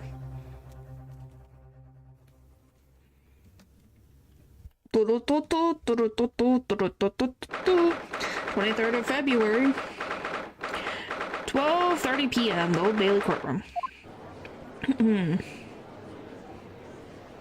Alright, the final stand. In the name of Her Majesty the Queen, I hereby declare this court to be in session again now. Before the recess, we heard a most startling accusation from the defense.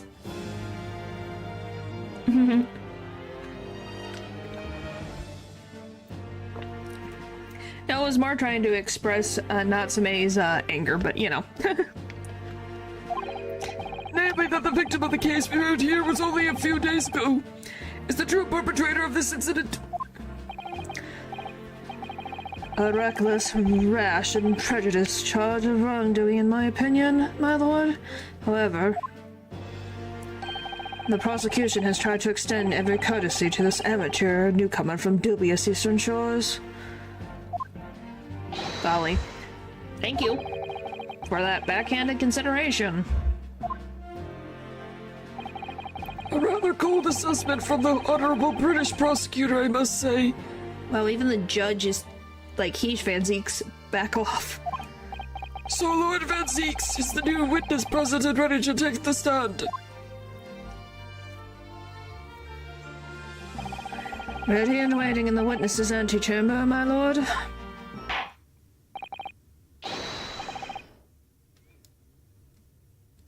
You like his sprites? He's definitely interesting. Very well, bailiff, bring the witnesses in. He's been in 3 cases, so he's been very much active. She's got a whole easel in here. How the frick did you get that in here? Witnesses, state your name and occupation for the court, please.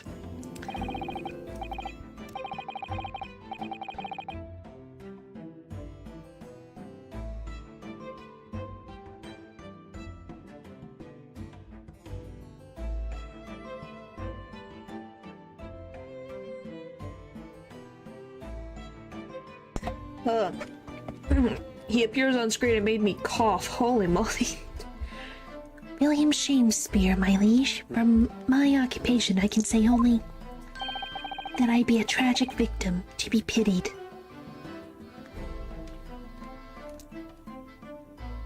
Well, he came for the last stand. Good timing, natural. No, I was coughing because of Shakespeare. I don't know why, I just had a sudden cough. Currently unemployed, in other words. I'm Olive Green. I'm a fledgling artist. Well, no. Not a fledgling, really. A hopeless failure who's too weak-spirited to admit she has no talent, I suppose. Also currently unemployed, in other words. Well, we see how Van Zeek treats people of the arts. There's a quick error in the system for our project. Huh. Well, I'm glad it was only a quick error and not a big issue.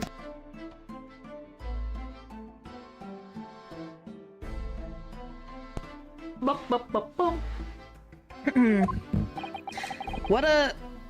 in the world? Okay, I don't even know how to say this word. Is this, like I said, every Ace Attorney is me looking up words. Coterie? Well, the gym teacher for an error in the system. Coterie. Wow, I got it right. A small group of people with shared interest or taste, especially one that is exclusive of other people. I can't believe I got that. Coterie. Huh. That doesn't happen often. What a coterie. Mr. Shakespeare! My lord, I am thy humble servant. Take this as more than, I guess. Interesting, weird words, man. I'm afraid that you are no longer merely the victim in this affair. The possibility has been raised that you are in fact the assailant in attempt on taking the life of your fellow lodger. The part you have played in this whole business will be thoroughly scrutinized. I assure you. Would for naught else, my lord.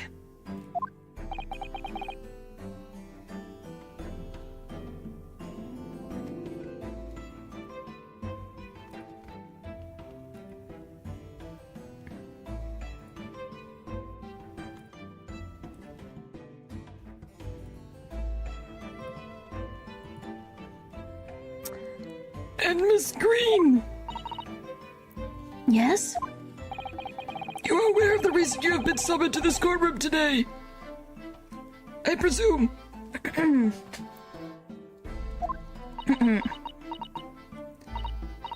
Yes, the officer did explain. He said I poisoned this ridiculous buffoon. Oh boy. And do you accept the charge, Miss Green? I don't know anything about any poisoning. And I don't know anything about this man. Yeah, it's beautiful, ain't it? Come, lady. Die to live. Verily, I know not thy prickly pigmented personage.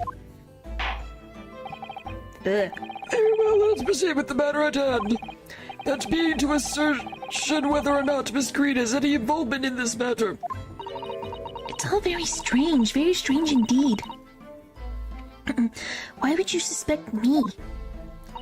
I barely ever go to East End anyway. It so happens that I passed by that neighborhood 6 days ago, that's all. And on the night that this man was poisoned, I was still in the hospital fighting for my life. Yes, having been unfortunately caught up in the incident on the street outside the Garib household. An incident that rendered you unconscious for some 3 days.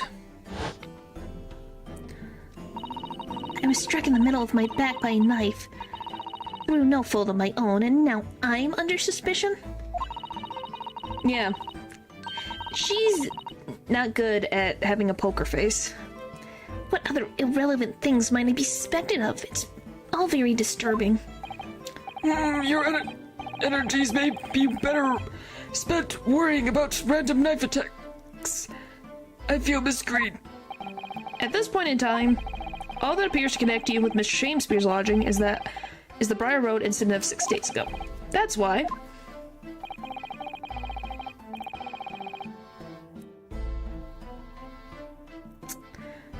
Oh my gosh. I don't know. She just fell over. I don't know what to tell you. We would like you to testify formally now about exactly what happened. Oh no. The incident 6 days ago? You mean you want me to relive that awful accident? Unfortunately, yes. Please tell the court what happened that day. And of course, we will be interested to hear from you about your movements that day too, Mr. Shakespeare. But what about what happened 6 days ago has nothing to do with me being poisoned? You got shot around for 10 seconds. If you're wondering, you did. If you look back, you don't see any of your messages. You did. Let us proceed then. The witnesses will present their formal testimony to the court on the subject of the incident that took place on Briar Road the evening of the 17th of February. More than a couple of minutes. Well, you know exactly what you're doing, so I don't even think we have to deal with this, do we? You know exactly what you do. The evening of the 17th of February. It was 6 days ago, about 5 p.m. I was walking along in the snow and I suddenly stabbed in the back. Is a normal full minute? Yes, because I know the point of the joke was a joke. There's a very big difference. You're not, what do you mean, innocent? Oh, boy. Coincidentally, I happened to be just outside the house where the men in this case have their lodgings. I was at the tavern on the eve of which thou speaketh, for I have bespoke my supper. I can put you in a timeout for a minute. How's that sound? I can, if that's what we're gonna do. And you saying in the name of science is the biggest lie you could make yet.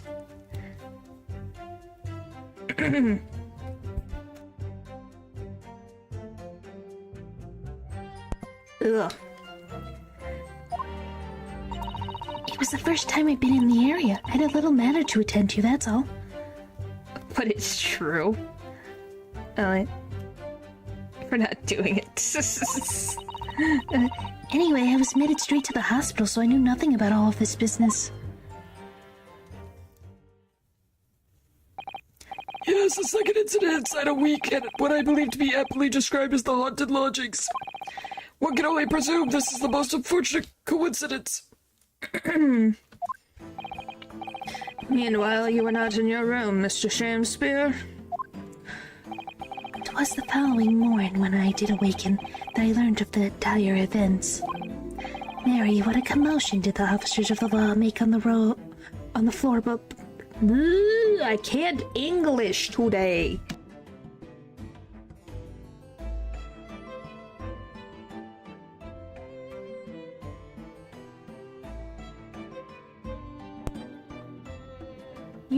Whatever. I'll get it later.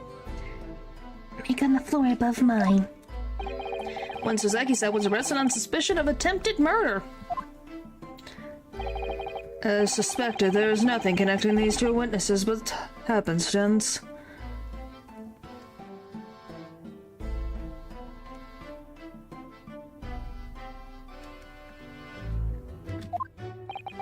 It's true, it does seem as though they're unrelated at first glance. But I'm not so sure. There's something lurking in the shadows here. I feel certain of it.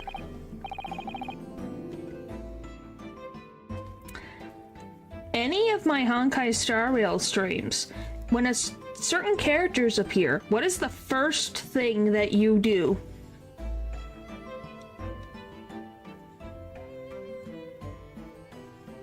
What do you stop talking like that, Golly? What do you mean? You didn't specify. So it does, and you agreed. Remember the deal earlier? You said that that was true. So there we go. Check and mate. And this is my one and only chance to expose it. Counsel, you may now cross-examine these two witnesses, if you will. Yes, my lord.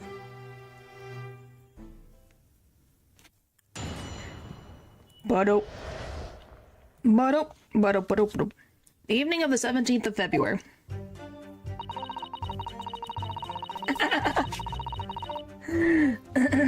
Hold it!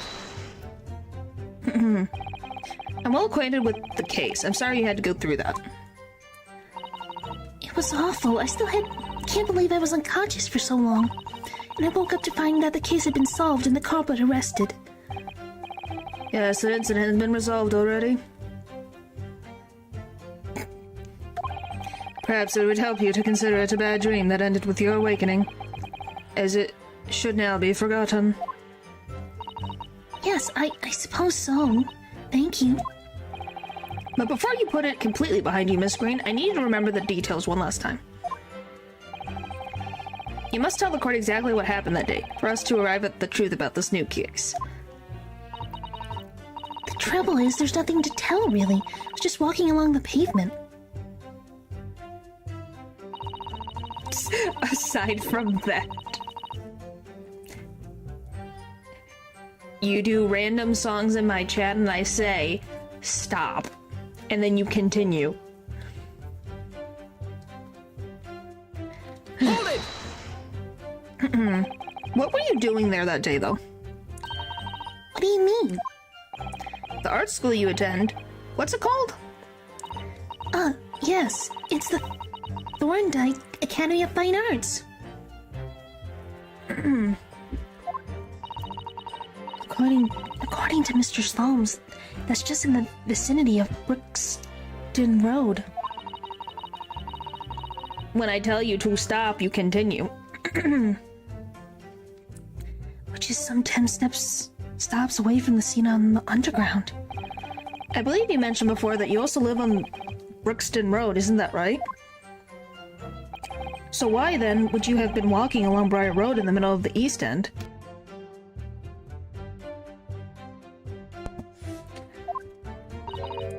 Well, it's because, oh yes, of course. I thought it would make a nice picture. The witness is a student of art. City-dwelling artists can't all paint grand urban vistas. That's right. I happen to like the crumbling look of that part of town. Wow. Perhaps quaint would have been a less grating term. The point is, she's definitely hiding something. Yes, it seems she's not going to be forthcoming with the truth. If she's trying to hide why she was there that evening, it must mean there's a reason for her not wanting us to know. That's the key to this. And you, Mr. Shamespeare, on that evening of the incident 6 days ago. Would you tell the court what exactly you were doing? 'Twould be my pleasure, sire. Alright, you're at the tavern. Hold it! Alright, a tavern, you say? Which one? 'Twas the Slug and Salad where I did tarry. 'Tis a jewel in the East End. And a little unexpected, I feel.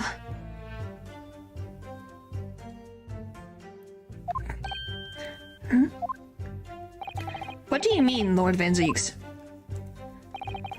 The Slug and Salad offers unusually fine dining, for the locality at least.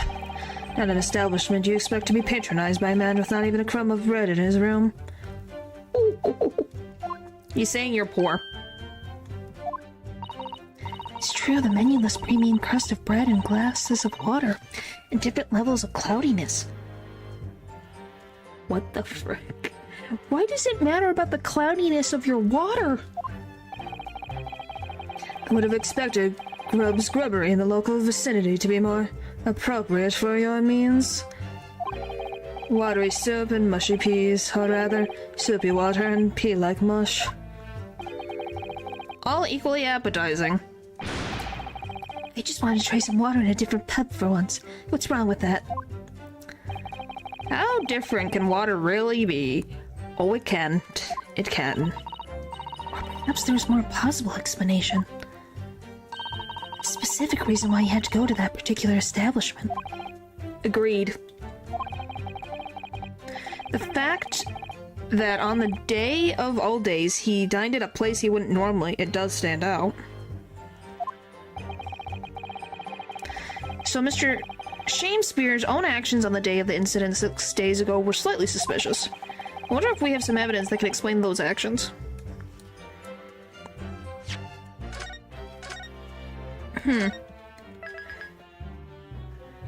Well, it's just kind of funny where you're like, the guy just specifically says water of all things. I don't know if I have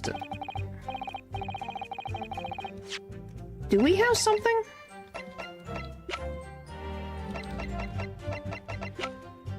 Like, I don't think we have anything at the moment. If we find a clue that could explain why Mr. Shamespeare went there, we must present it to the court. Yes, absolutely. If that is all on this matter, Counsel, I would like Miss Green to reiterate her next statement. Well, water from the mountains is clean from some things, but you still have to clean water. Water has to be filtered. Because there's a bunch of stuff in natural water that's not safe. For my understanding. Hold it!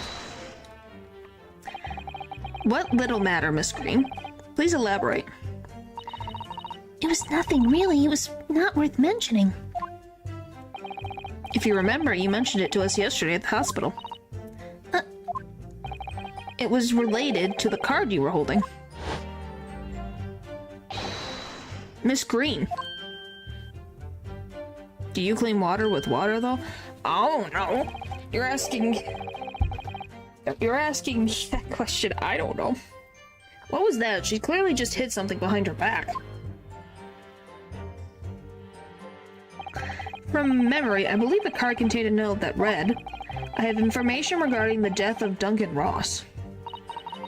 What does that matter? This has nothing to do with Duncan. Excuse me. Or was so. Ugh. Mr. Shamespeare, do you have something to share with the court? To be or not to be? That is the question. That is a, oh my gosh, what the frick is his name? It's not Macbeth. What is the name of this character that I cannot think? To be or not to be? That is the question. Forever is thou nobler than mine. Hamlet. It's Hamlet. There we go, it hit me. Pray, forgive me. The great bard's words springeth from within me with ne'er a thought. Don't tell me. It's because you're possessed by Shakespeare's spirit, right? Hearing Miss Green's words a moment ago seemed to make you think of something. Something of relevance, perhaps? Oh, I have studied Shakespearean literature to my chagrin sometimes. Oh boy. But I still like Shakespeare other than some other works, man. I had if I didn't have the confidence in my name remembering capabilities. Yeah, it's Hamlet. I had to think about it. I'm like, duh, duh, duh, duh. Well, nay, sire. 'Twas nothing at all. Presumably you know the name, though. Mr. Duncan Ross, I mean. After all, you were both lodgers in the same house.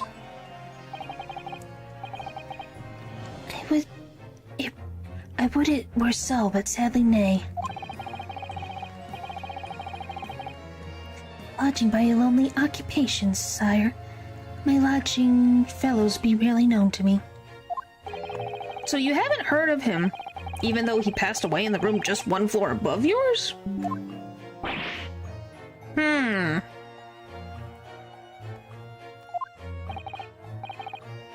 I don't disdain fancier expressions. I just have a hard time speaking them out loud. I can know what they mean, but it doesn't always mean I can say them outright. Just like how someone can know the English language, can write it, but has a hard time speaking it. Miss Green! Me, my lord? Have I done something wrong? The card that was mentioned before containing the note. Do you have it upon your person? I do, yes. But I don't need it anymore. In fact, I should throw it away, really.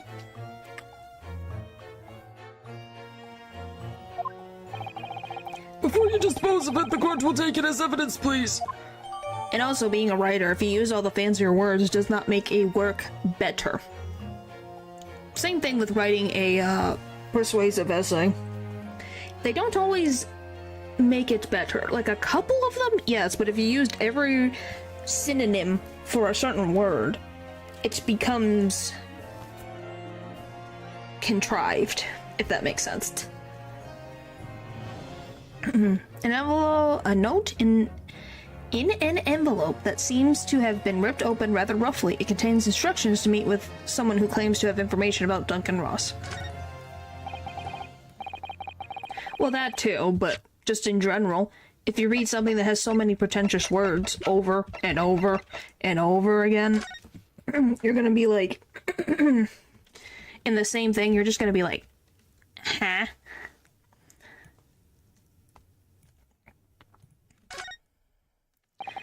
The envelope has been ripped open rather carelessly, hasn't it? The screen strikes me as the type to open correspondence more neatly than that. Do not do it. Do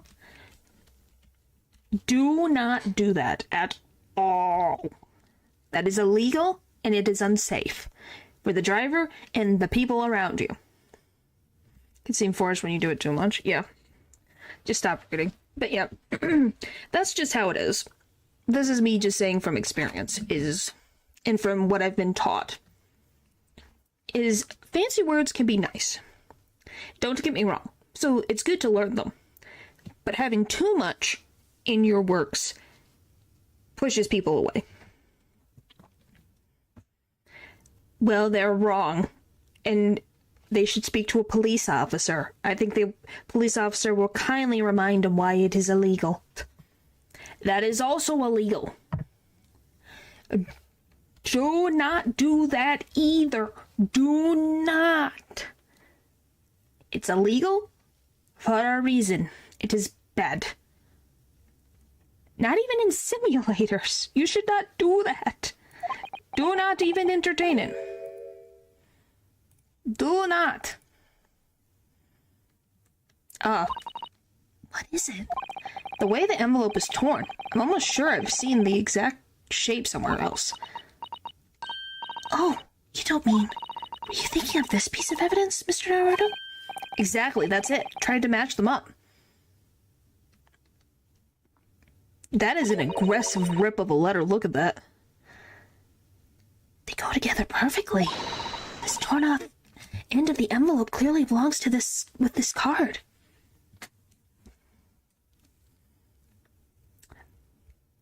because if you take your hand off the wheel, you destabilize the wheel so it moves.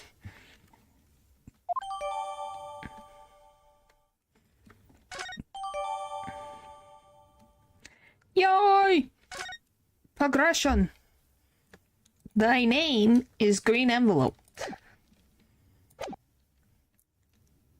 Of course, that's what links Mr. Shamespeare and Miss Green. It's Duncan Ross. Now, continue with your testimony, please, Miss Green.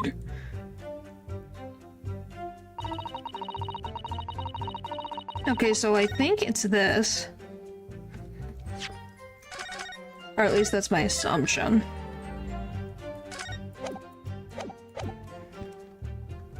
Present. Objection! No. You mother trucker.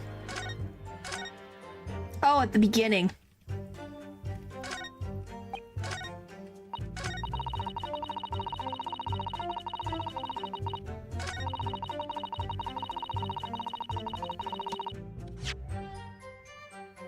It's this. Hold it! Oh my gosh. What are you on about? Anyway, we are progressing and I would like to try to finish this, so let's hopefully steam through this.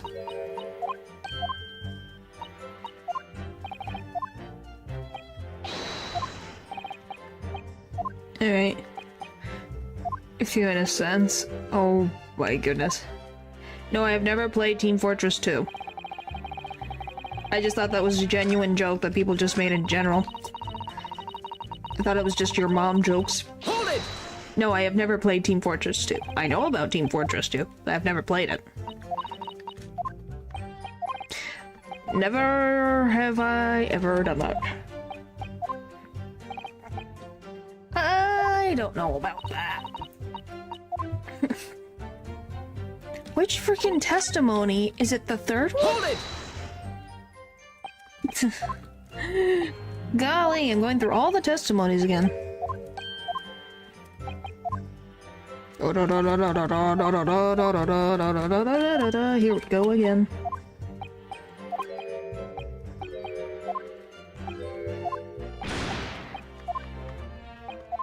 Well, you guys consider me old.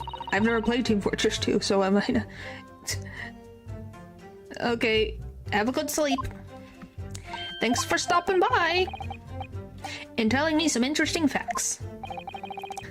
Alright. Present.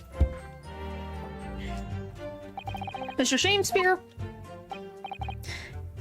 Yes, sire? On the day in question, is it not the case that you visited the Slug and Salad, a place you don't normally patronize for a very particular reason? I don't know what you're talking about. Pray, if thou hast some purpose, speaketh. Very well. I will present the court with evidence. Evidence that explains why you had to be at the Slug and Salad that day. Namely...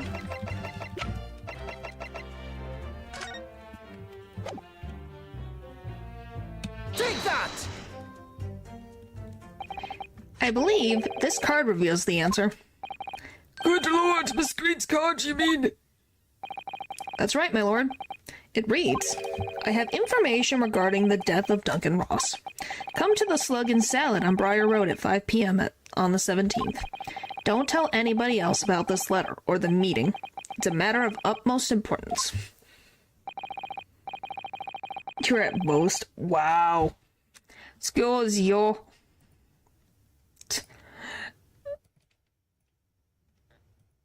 Golly.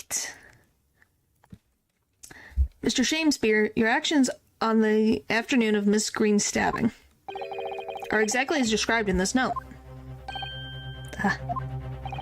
Personally, I find it hard to believe that a coincidence. Don't you, Mr. Shamespeare? Well... Excuse me, can I say something? Yes, Miss Green? That card was delivered to me. It doesn't have anything to do with this odd man, does it? Well, Well, you'd think so, yes, but it's hard to believe it merely... My lord, may I? May you what, Miss Green? I'd like to make something very clear about that card. Very well, then. You may amend your testimony to include details about that particular note. Okay.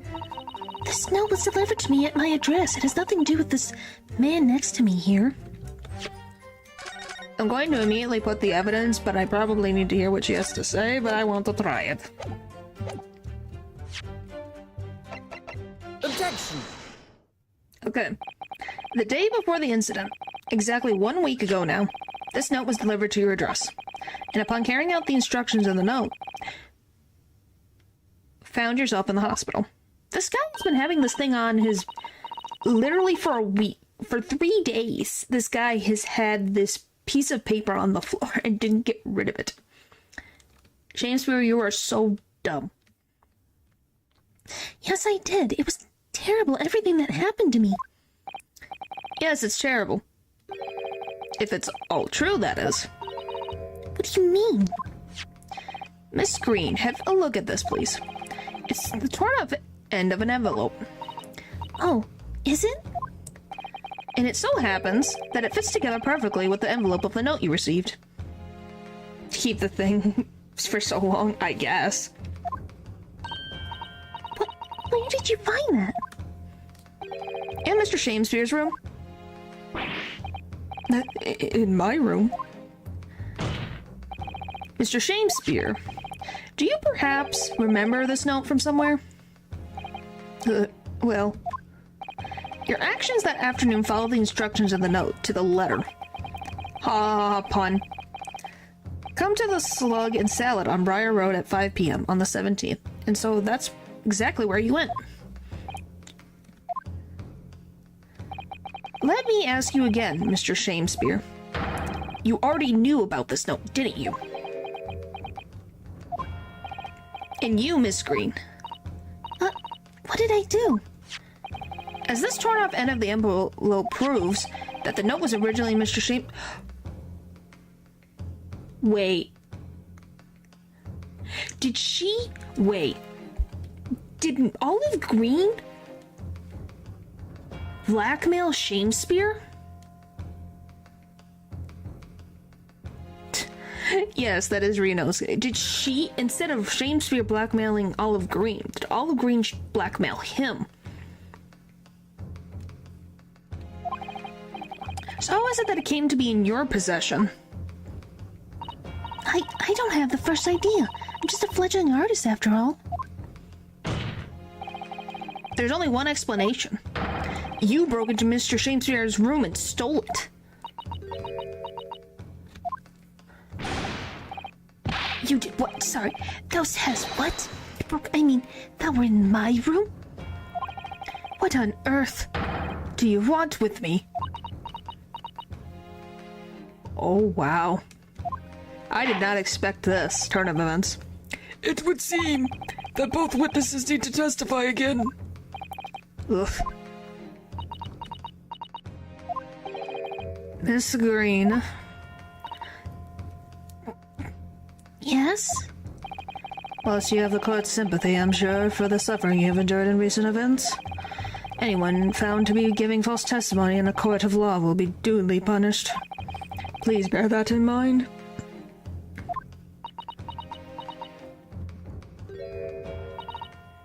Yes, I know. Very well then, witnesses. You will give formal testimony now again. I can't do the judge's voice anymore for the day, on the subject of this curious anomaly regarding the note Miss Green claims to have received. I can't anymore, sorry. His voice is done for the day. The anomaly of the note. I do remember now, 'twas a week ago. For adventure, that note was delivered unto me. On the day wherein I did tarry a long hour at the Slug and Salad, yet nobody came. Thereafter, on that evening, I shared the company of the Japanese fellow. I did see the note that had vanished. I don't know what you mean. You think I snuck into this man's room, do you? Why would I? Well, after, like, a while, yes, it does. But Miss Oldbag, for some reason, doesn't really hurt my throat as much. I can point out the villain here, and as for that torn-off piece of the envelope, I don't know anything about it.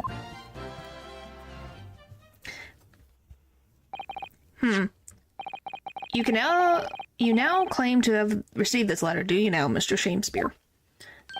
Faith, 'tis so, my lord, and I would swear to have set it upon the table in my humble lodgings. Yet, 'tis clear to me now that since I have returned from that tavern that night, I have not laid eyes upon it.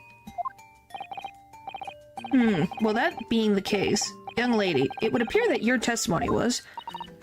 A lie? Is that what you think? How unfair of you to think I'm the one lying. I beg your pardon? I'm just a fledgling artist, as I said. Fledgling artists don't lie. What in the world is she talking about? Everyone can lie. The note was delivered to me at my address, besides. We all know who the liar around here is. Well, he is a liar. But why would he lie about something like that? Genuinely. What does he have to gain from that? If that's true, Miss Green, how do you explain the facts? This part of the envelope was, without question, found in Mr. Shakespeare's room. I don't see why I should explain. Sorry? I'm a fledgling artist. My job here is just to say what happened. That's all. It's your job to give the explanations and the proofs. You, the fledgling lawyer. Wow, her tone changed quick. Holy moly, I felt pity for the girl. The fledgling will do his best. Evidently, my learned friend's cross-examination is our only hope of learning the truth. Yeah, she really is. Yeah, I feel betrayed too. I felt bad for her. Her boyfriend sadly passed away, and I thought she was also blackmailed with something. But now learning that she actively went out of her way, it was like, wow. Hello, counsel? I'm ready, my lord. Very well then, the defense will now proceed with the cross-examination of the witnesses. Miss Green clearly did break into Mr. Shakespeare's room. There can be no question of that. And that's how she acquired the note. Yes, two facts that are starting to lead me to a possible explanation for all this. And it's not a pretty one. It is an interesting twist. Point is, I'm not saying that Shakespeare's not guilty. He is guilty of siphoning gas, and I think killing someone. And was trying to kill another person, and that Olive Green tried to kill him. The anomaly of it all. I do remember now. 'Twas a week ago. Okay, we read this. Okay. And can you shed any light on the contents of the note at all? Nay, sire. 'Tis as strange to me as a foreign tongue. Even with a knowledge of literature as great as mine own, verily, 'tis impenetrable. But Mr. Duncan Ross had lodgings in the same household as you. In effect, he was your neighbor, so surely you knew him, didn't you? Alack, if the choices be twixt I knew him and I knew him not, then 'twas with foreboding that I be forced to declare we were by some small measurements acquainted. Despite your claims, though, you followed the note's instructions and went to the slug and salad. Presumably that was nothing to do with your knowledge of literature? Marry, not will have the better of me, sire, save for the lure of curiosity. So 'tis true, I was compelled by my own eager heart to betake myself to the tavern. Hmm.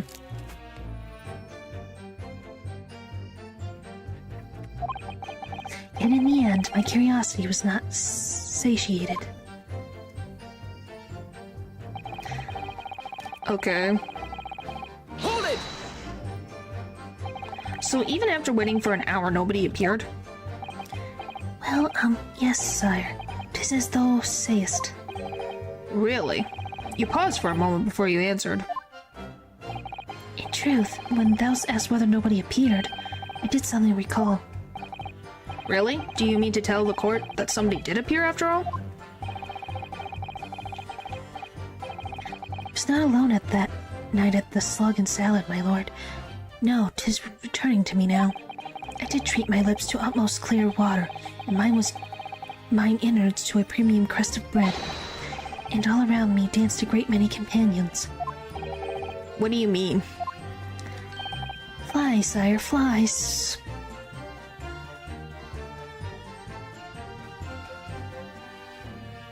I'm starting to feel slight pity for this man. Good lord. In the name of Beelzebub, what were they? Fairies, perchance, from a Midsummer's Night's Dream? Come to taunt me? I think they were just flies. Can't help think that the flies ought to choose something more wholesome to buzz around. Is that wrong of me? No. I don't know how to feel about that. Hold it! When exactly did you notice it had gone missing? Such idle thoughts near occupy my mind. These are the only friends he has. Yeah, it is. I'm busied with greater ideas. In other words, you didn't notice. Several days passed between your outing to the tavern and Mr. Natsume's visit to your room. Yes, it would appear that the note disappeared sometime in that interval. Such idle thoughts never occupy my mind. I'm busied with greater ideas. And yet, during that time, Miss Green was comatose in the hospital, was she not? Clearly, then, she could not have been stealing things from Mr. Shamespeare's room. Yes, of course. It's all some sort of misunderstanding, isn't it, Mr. Prosecutor, sir? Trying to act sweet to him's not going to do anything for you. You have so far failed to give a satisfactory explanation to how you came by the note. He's on my side. He's on my side. I am not here to advocate for your defense, madam. I won't tolerate inconsistencies in your story. Van Zeeks is on our side, finally. I don't know. I have no idea. Guess we'll find out. You will do well to remember that. Oh, dearie me. What's Lord Van Zeeks getting at? But he seeks the truth. Yes, he does. Hold it! Maybe she wasn't in a coma. I guess we'll find out. One way or another. It seems that this note was actually delivered to Mr. Shamespeare about 1 week ago. Oh, does it? But for some reason, it ended up in your possession. I can't think of any way that could have happened except for you breaking into Mr. Shamespeare's lodgings. Objection! But for what reason would the witness have done that? I won't deny that Miss Green's possession of the note would appear to defy logic. However, until and unless her involvement in this case can be proven in some other way, any further pursuits of this note is meaningless. Miss Green could have come in to be in possession of the note by stealing it from Mr. Shamespeare's room. I don't know. And yet, there's no obvious reason why she would have done such a thing. What if there was some other reason she broke into his lodgings, though? Yes, we should pursue that idea, Mr. Naruto. We're close now. I can feel it. We're so close to a breakthrough.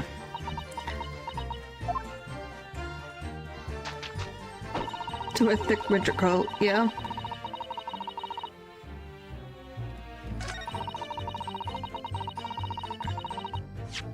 Why would you sneak into his room?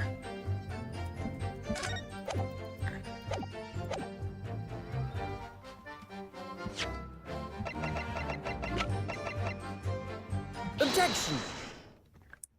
To put poison, of course. Yesterday at the hospital, we saw you with this bottle. And though the contents spilled during the course of our meeting, a small quantity remained. According to the defense independent analysis, Mr. Sloane's chemistry set, the liquid that was still in the bottle was identified as Strachan. What? Strachan? The very same poison that afflicted Mr. Shamespeare.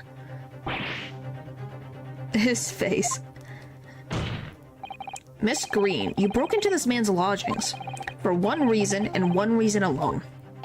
To cover the end of the pipe that feeds the gas lamp in Mr. Shamespeare's room with poison. I should move. Look at this. Look at his face of shock. Can this be... You broke into my room, too. It may seem incredible to the court, but from the remaining clues, there is only one logical conclusion that we can reach. That person who attempted to take Mr. Shamespeare's life with poison was you, Miss Olive Green. Oh dear, oh dear, oh dearie.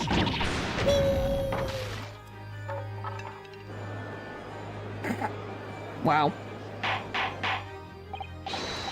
Order, order! Counsel, are you seriously suggesting this woman put poison on the end of the gas pipe with intent to kill? Yes, my lord. There's no other way to explain the facts. But if Miss Green did indeed set this odious trap 6 days ago, and the victim had put his mouth to the pipe that very evening as expected, the attempted murder would have happened 6 days ago, surely?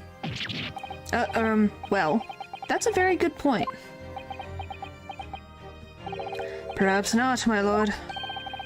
I beg your pardon? There was a significant police presence in the area that evening on account of the incident on Barry Road. Local residents were being interviewed throughout the night as a part of the ongoing inquiry.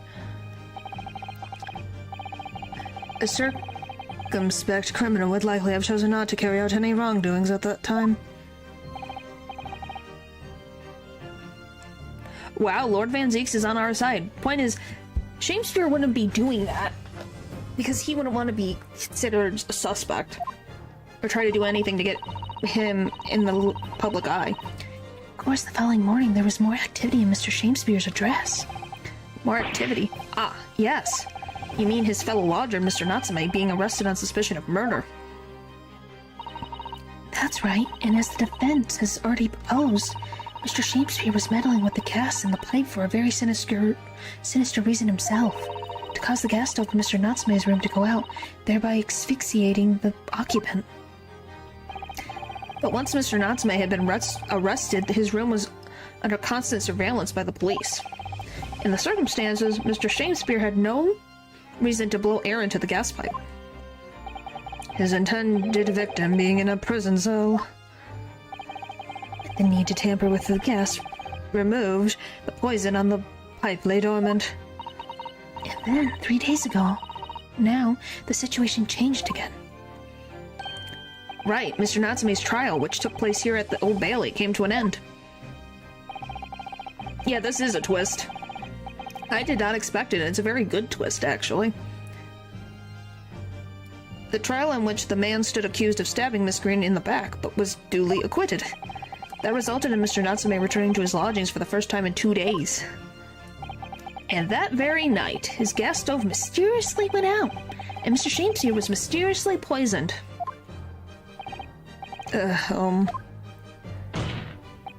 In conclusion, the poison that was present on the mouth of the gas pipe has been put there in the victim's room some 4 days earlier.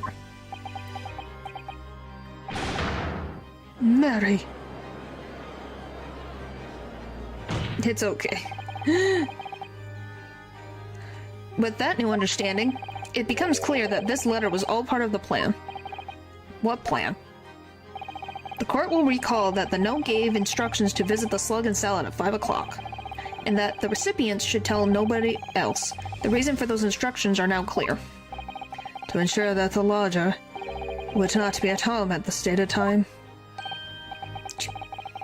Make sure I wasn't home? Exactly. While you were out, Miss Green could safely slip into your room, knowing that she wouldn't be disturbed. You mean to say that letter was written by Miss Green? Yes. In order to cover her tracks, she took it away with her when she left. Just after she smeared poison all over the mouth of the gas pipe in your room. Wow. Order, order. What do you have to say for yourself, witness? This is a great case, too. This is better than the first Great Ace Attorney case, too. Golly. Just who are you? Why did you try to kill me? Miss Green's motive should be obvious. It's all tied up with someone whose name we've heard several times already during the course of this trial. So that's what's behind all this. You will share your apparent understanding with the court, please, counsel. Which person is behind this woman's motive for attack on the victim's life? This poor boy. Take that! Duncan Ross. That's right. Before the defendant, Mr. Natsume, took up residence at the lodgings at Mr. Garib's, somebody else was renting the room. Mr. Duncan Ross.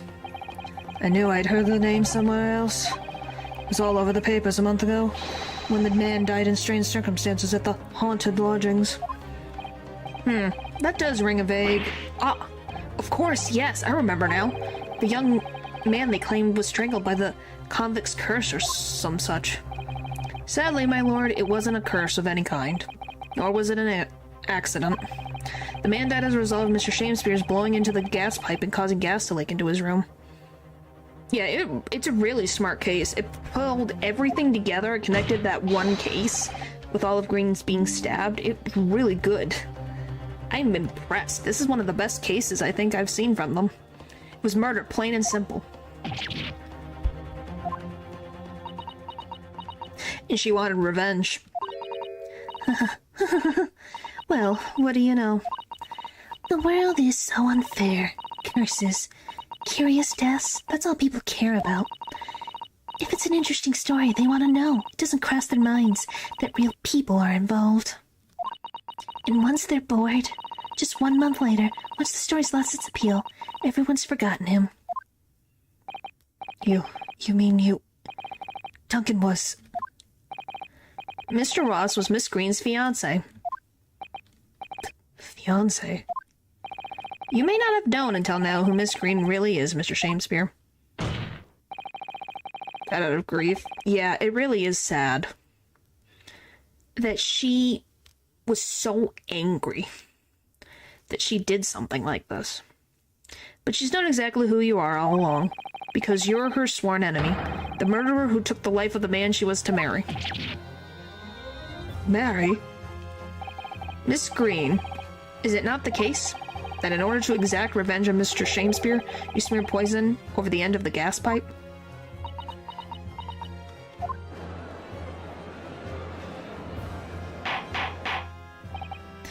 This is all quite extraordinary. Am I correct in my understanding that you are now accused, both parties, counsel, each on different accounts of murder? Yep.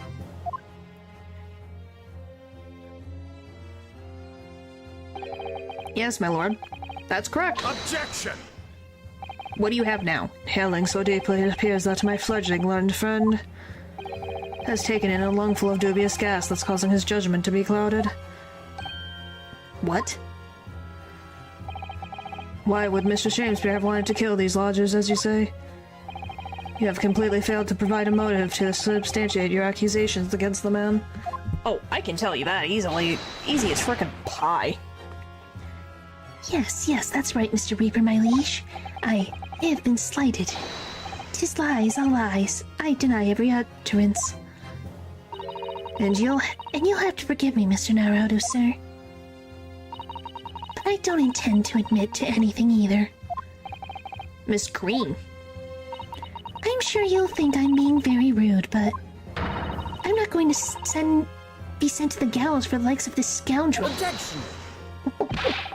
But you broke into the man's room. If you didn't do it to smear poison on the pipe, what was your reason? I thought I'd have a look around, that's all.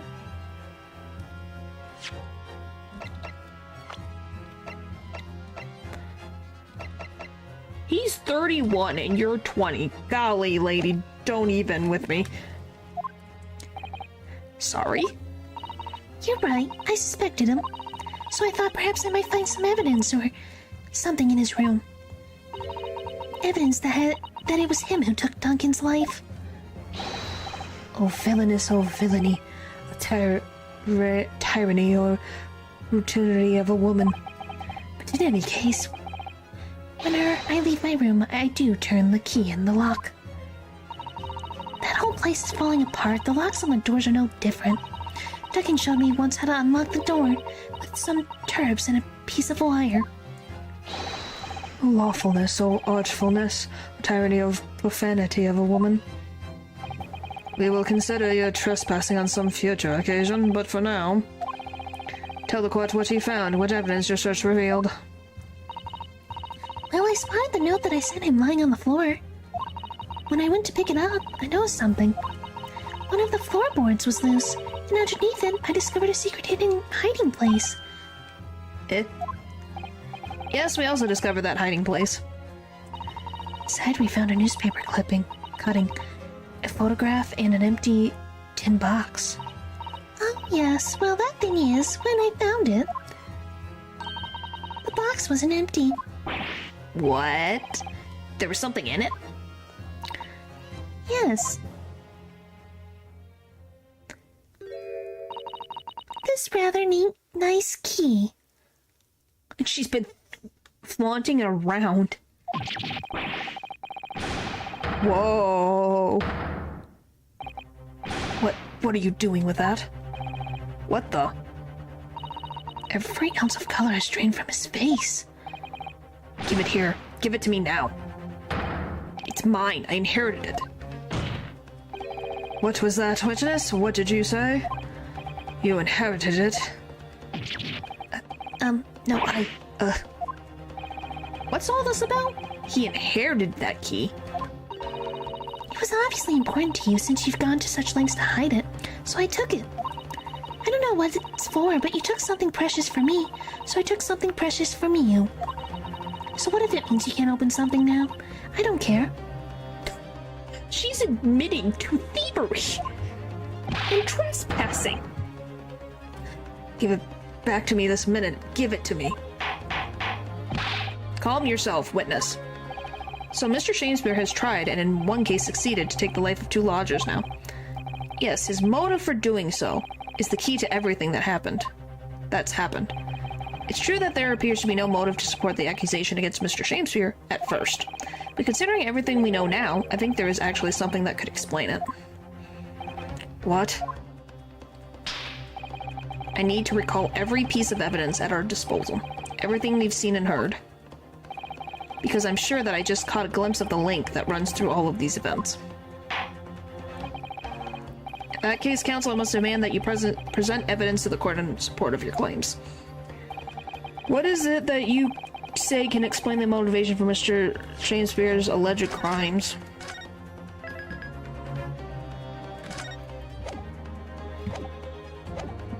Money.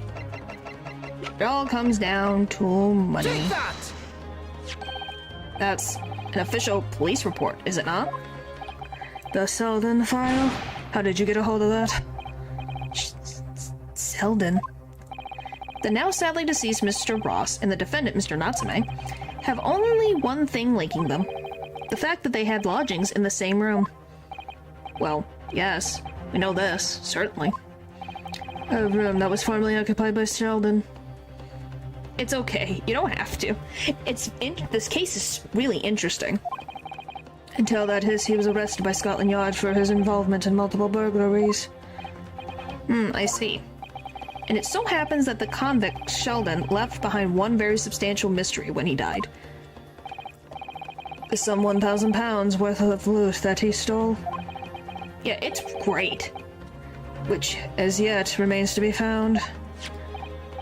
Yes, of course. It's coming back to me now. It's written in his file here. £1,000 lost en route to heck. That was how the paper summed it up. And it seems that one particular fellow inmate was with the convict in his final moments. It's not hard to imagine Sheldon trusting that inmate with his most... Wait, are you saying he's a convict? William Shakespeare was Sheldon's cellmate? Wait.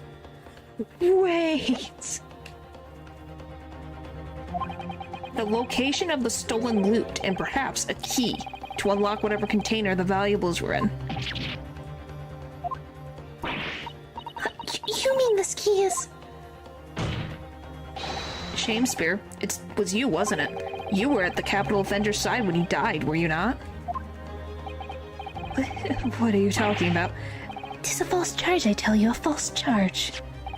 The name of the inmate who was with Sheldon at his death isn't noted in this file. But a simple telegram to the prison where he died would quickly tell us how false the charge really is. Oh, boy. But even if it's true, why would the man be so intent on killing every subsequent occupant of the convict's lodgings? There's only one explanation for that, my lord. It was in that very room that Sheldon hid his loot. Wow. So it all comes out. Yes, and having established that, all of Mr. Shamespeare's subsequent actions start to make perfect sense. When he was let out of prison following Sheldon's death, he made immediate leave for Mr. Garib's lodgings in the hope of renting Sheldon's old room. However, the retired armyman was unable to offer him the accommodation of his choice, because Sheldon's old room had already been lent to someone else, Mr. Duncan Ross. Which is why Mr. Shamespeare subsequently devised his gas-based plot to kill the occupant of the room. And when he was successful, he presumably intended to inquire about switching into the newly vacant room.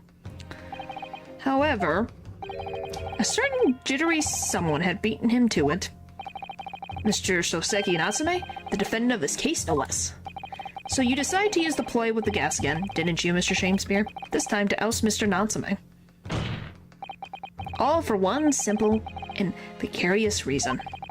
To get your hands on the 1,000 pounds of loot left behind by the dead convict. Woohoo!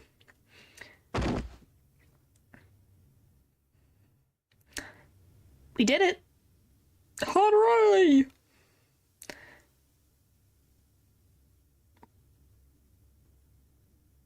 Looks like I'm gonna snuff it before they get to stretch my neck. Listen, I want you to have me loot anything to stop the coppers getting their mitts on it. It's hidden in the room where I was lodging when they got me. This is the key to it. Take it. Always stay one step ahead, mate. See you in heck, I guess. Shamespeare.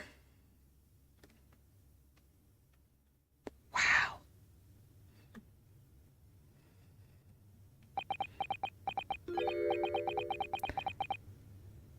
Oh boy. What did he just say? It's mine. That loot is mine. Oh my gosh, he's crazy. Mr. Shamespeare? It's all lies. I don't accept any of it. Why should I? After all, you don't have a shred of evidence. You can't prove I killed that fellow. Forsooth, I am the victim here, remember? Isn't that right, ladies and gentlemen? Holy frick, he's insane! If I don't admit it, there's nothing you can do. You can't arrest me. For the time being, anyway. Verily, you can't arrest the victim, can you? Isn't that right, ladies and gentlemen? I'm so close. I just need a few more hours. I swore to myself that I'd get my hands on it. And I can almost taste it now. Do you really think I'd just give up? This is pure greed. There's no question in my mind now. This man is guilty through and through. But he seems so utterly intoxicated by the idea of that loot. I'm afraid that however hard you press him, he'll never admit to what he's done, Mr. Naruto. There is a way. Pardon? There's one way I can finish him. No. He's already committed the most heinous crimes to get his hands on that loot.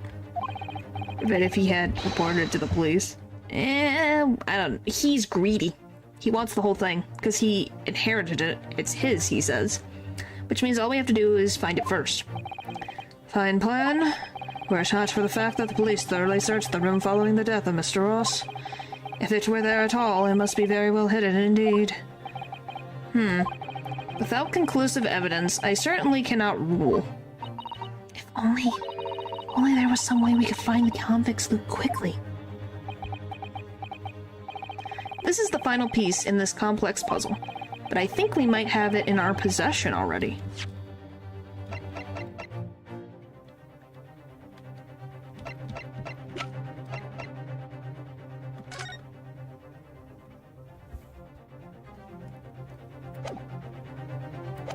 Huh?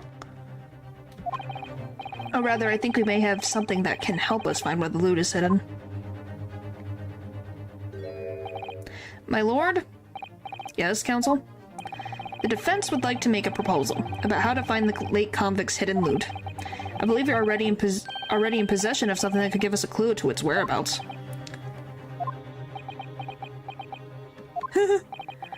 It's our last chance, so it has to be worth a gamble. Besides, we've used the same technique once already, and it's definitely paid off then. Very well, counsel, let the court hear your ideas. What do you propose we can use in order to locate the hidden space of the deceased convict's hull? I don't know. I really don't. Blacklight? Well, I don't have the blacklight as something that I can use, that's the thing. All I have is... Take that! Yep, this is my proposal, my lord. Good gracious, we can use that, can we? Objection! No?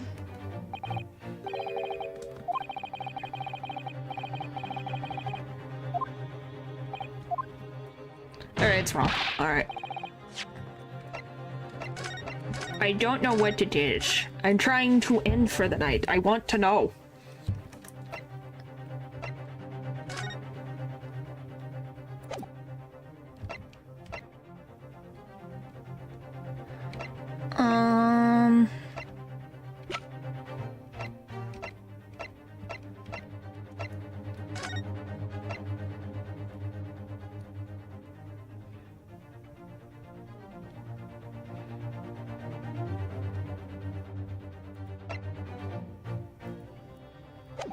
I don't know. I'm gonna look it up. Great A's attorney. I don't know if the handprint picture shows case 2.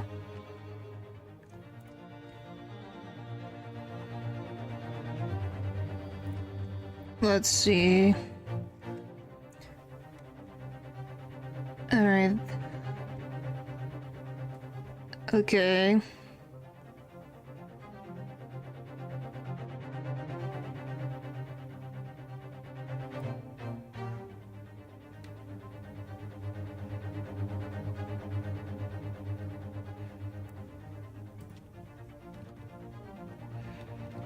Okay, that's not helping me.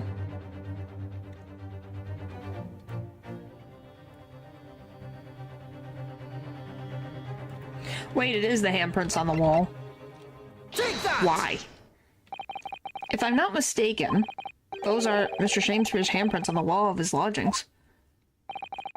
That's right, my lord, exposed as a result of the defense's independent investigation of the scene. Based on wonderful new discovery in the field of forensic science by the great detective Sholmes. Great detective, it's some kind of joke. Do you think I'm going to be daunted by a man with such a ridiculous title? Your name is Shakespeare. I should think that great bard ought to recognize a title when he hears one Mr. Shakespeare. Perhaps we could compete for the honor of most ridiculous title. Hello, buddy. 'Tis Sherlock Holmes himself. What are you doing here, great detective? Your usual haunts are the filthy back streets of the capital, are they not? Mr. Reaper, it's been too long. And I see your complexion has worsened since last we met. Well, Mr. Slomes. He does know Lord Van Zeek's son. Well enough to say something like that, in any case. Mr. Slomes, though you may be heralded as a great detective by the population at large, probably all that way, that doesn't not give you the right to come and go in my courtroom as you see fit. I may, my lord. Mr. Slome's newly developed scientific method has helped us to uncover vital clues in this case already. Clues, you say? I call them skin prints, my lord. My method identifies every location touched by an individual under scrutiny.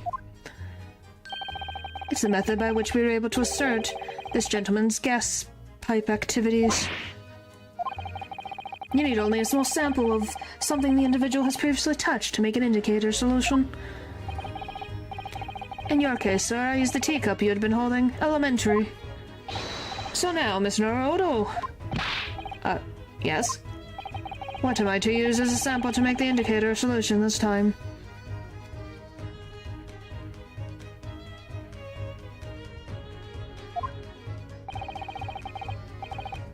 Thank you for offering to help, Mr. Slomes. When the convict was arrested, he was living in what is now Soseki-san's room. We need to sample locate Sheldon's loot that was hidden in his old room. What? Is that a person? You must put a lot of stress on that fellow, too. Probably. We need something of Sheldon's in order to create the indicator solution to find his loot. And something the convict owned happens to be in the possession of somebody listed in the court record. Upon my word, Mr. Naruto, your powers of reasoning appear to be on the up. So, which particular person do you have in mind? From whom can we obtain possession of the late convict Sheldon? Anyway, I am doing something real quick because I'm getting an achievement because it's so... Why is this an achievement? Oh no. Take that!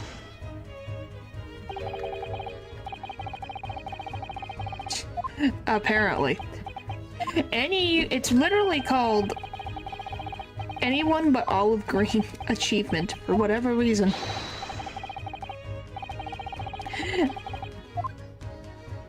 If I did it right.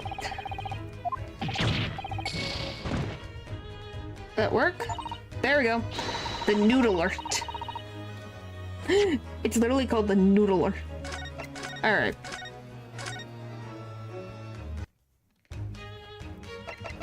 Take There we that! go. Yes, it's literally called the Noodler. Miss Green. Me? What do you want with me? The key around your neck. If you please. Sorry? That key belonged to Sheldon. There will be remnants of secretions from the man's skin on its surface that we can use. Very true. That is the sample we need. Use it when we can create the indicator solution required for Mr. Slomes' skin print seeker. And find out exactly where Sheldon touched in the room that he used to rent. Mr. Shakespeare is one grey to another, I assure you. If that late convict's haul is hidden somewhere in his former lodgings, I shall uncover it in no more than 30 minutes. Aha. So, Mr. Shakespeare, the truth is well within our grasp now, and as such, you will never get your hands on Mr. Sheldon's stolen wealth.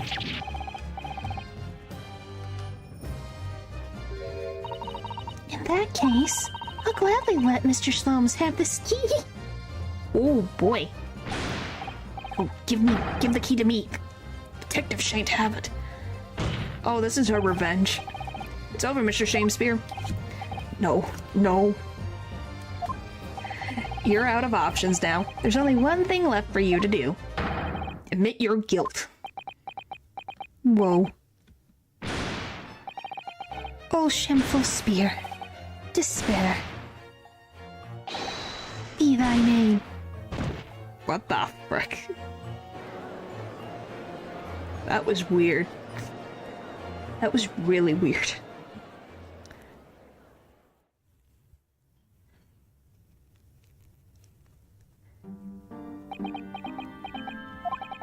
I never intended to kill the man. I just wanted to drive him out of the room.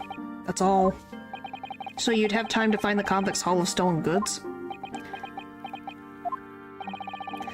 Yet after you killed the young man, you still didn't move into the room. I asked the landlord, of course. Pleaded with him, but he refused. Why? I was 3 months behind with the rent, for one thing. Mr. Garib really had a lot to put up with. And he had the gas repair work done immediately afterwards, putting the room out of action for a while. And then, this Japanese man swooped in just the right moment to sign the new lease. Poor Mr. Natsume, what unfortunate timing. Then 5 days ago, after the incident on Briar Road when the Japanese fellow got himself arrested, I thought I'd finally have my chance, but it wasn't to be. No, the scene was sealed off and guarded by the police night and day. And, if I remember rightly, Mr. Solomon spent the whole day in there reading books. Yeah, that's what I thought. Why not share with the current tenant? No, he was greedy. And that's why. I couldn't even enter the room, let alone search for the loot. Which is why, on the day Mr. Natsume was acquitted and returned to his room, you once again tried your trick of blowing air into the gas pipe that feeds the stove into his room. Unbeknownst to you, however, that action would have led you into a deadly trap.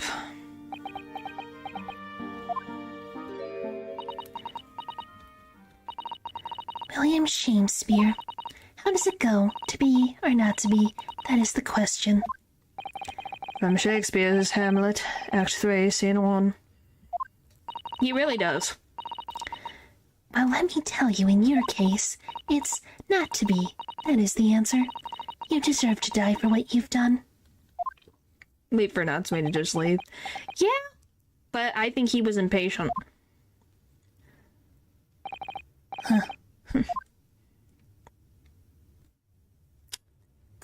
riddance.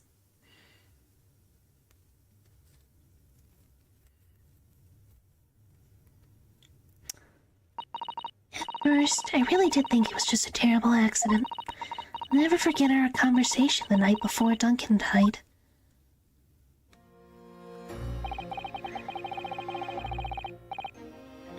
The gas supply in our new lodgings are a complete disaster, you know, Olive.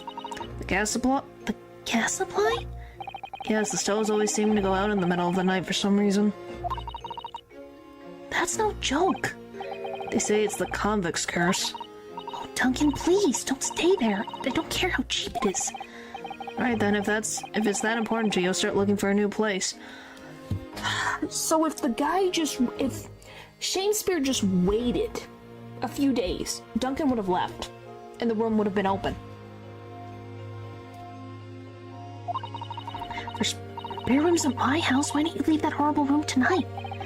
No, I'd better not. We'd saved it wait until we graduated before we told our parents, remember? Frick. It's so sad. That was the last time we ever spoke.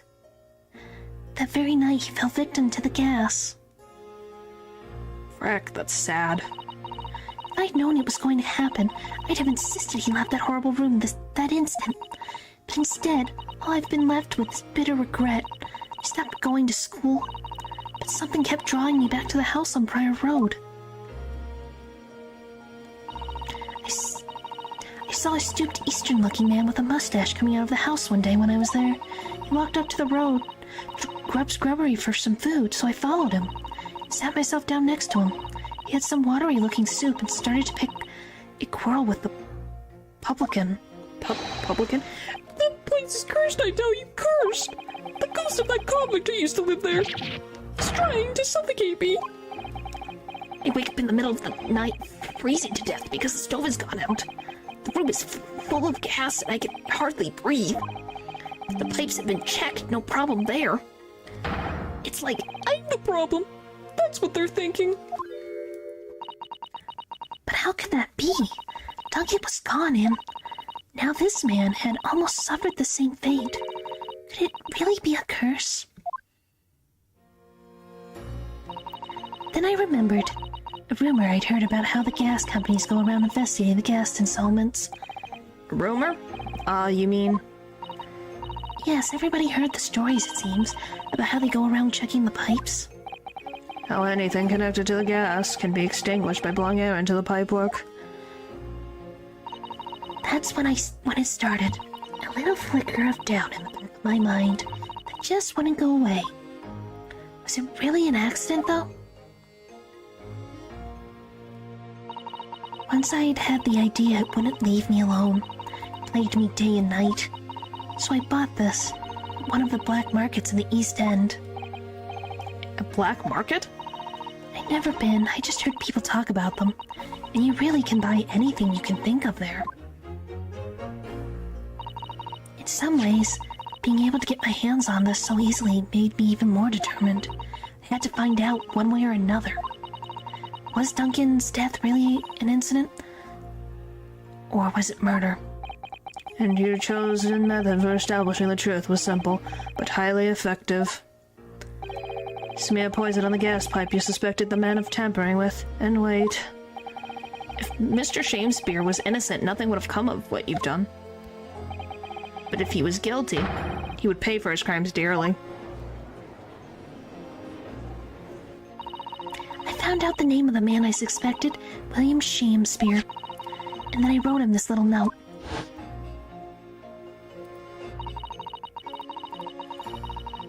Yeah, she was very smart.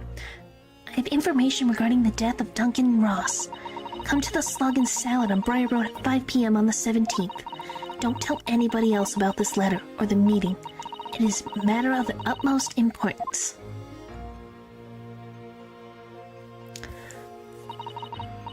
If he'd done it, then I knew that would worry him enough, so he'd be sure to go. So I waited to see if it worked. And of course, Mr. Shamespeare followed the instructions to the letter. I worked out where the gas pipe was straight away. So I smeared a good amount of poison I bought all around the mouth of the pipe. All the time praying that the devil's work wouldn't be done and that it was just some wild fantasy. But she was right. Actually, no. All the time praying that the devil's work would be done and that the culprit would get its just desserts.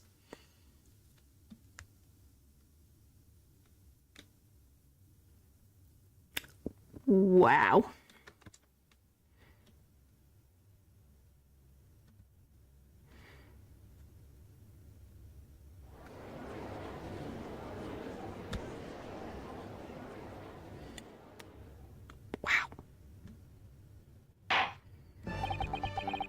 Alright.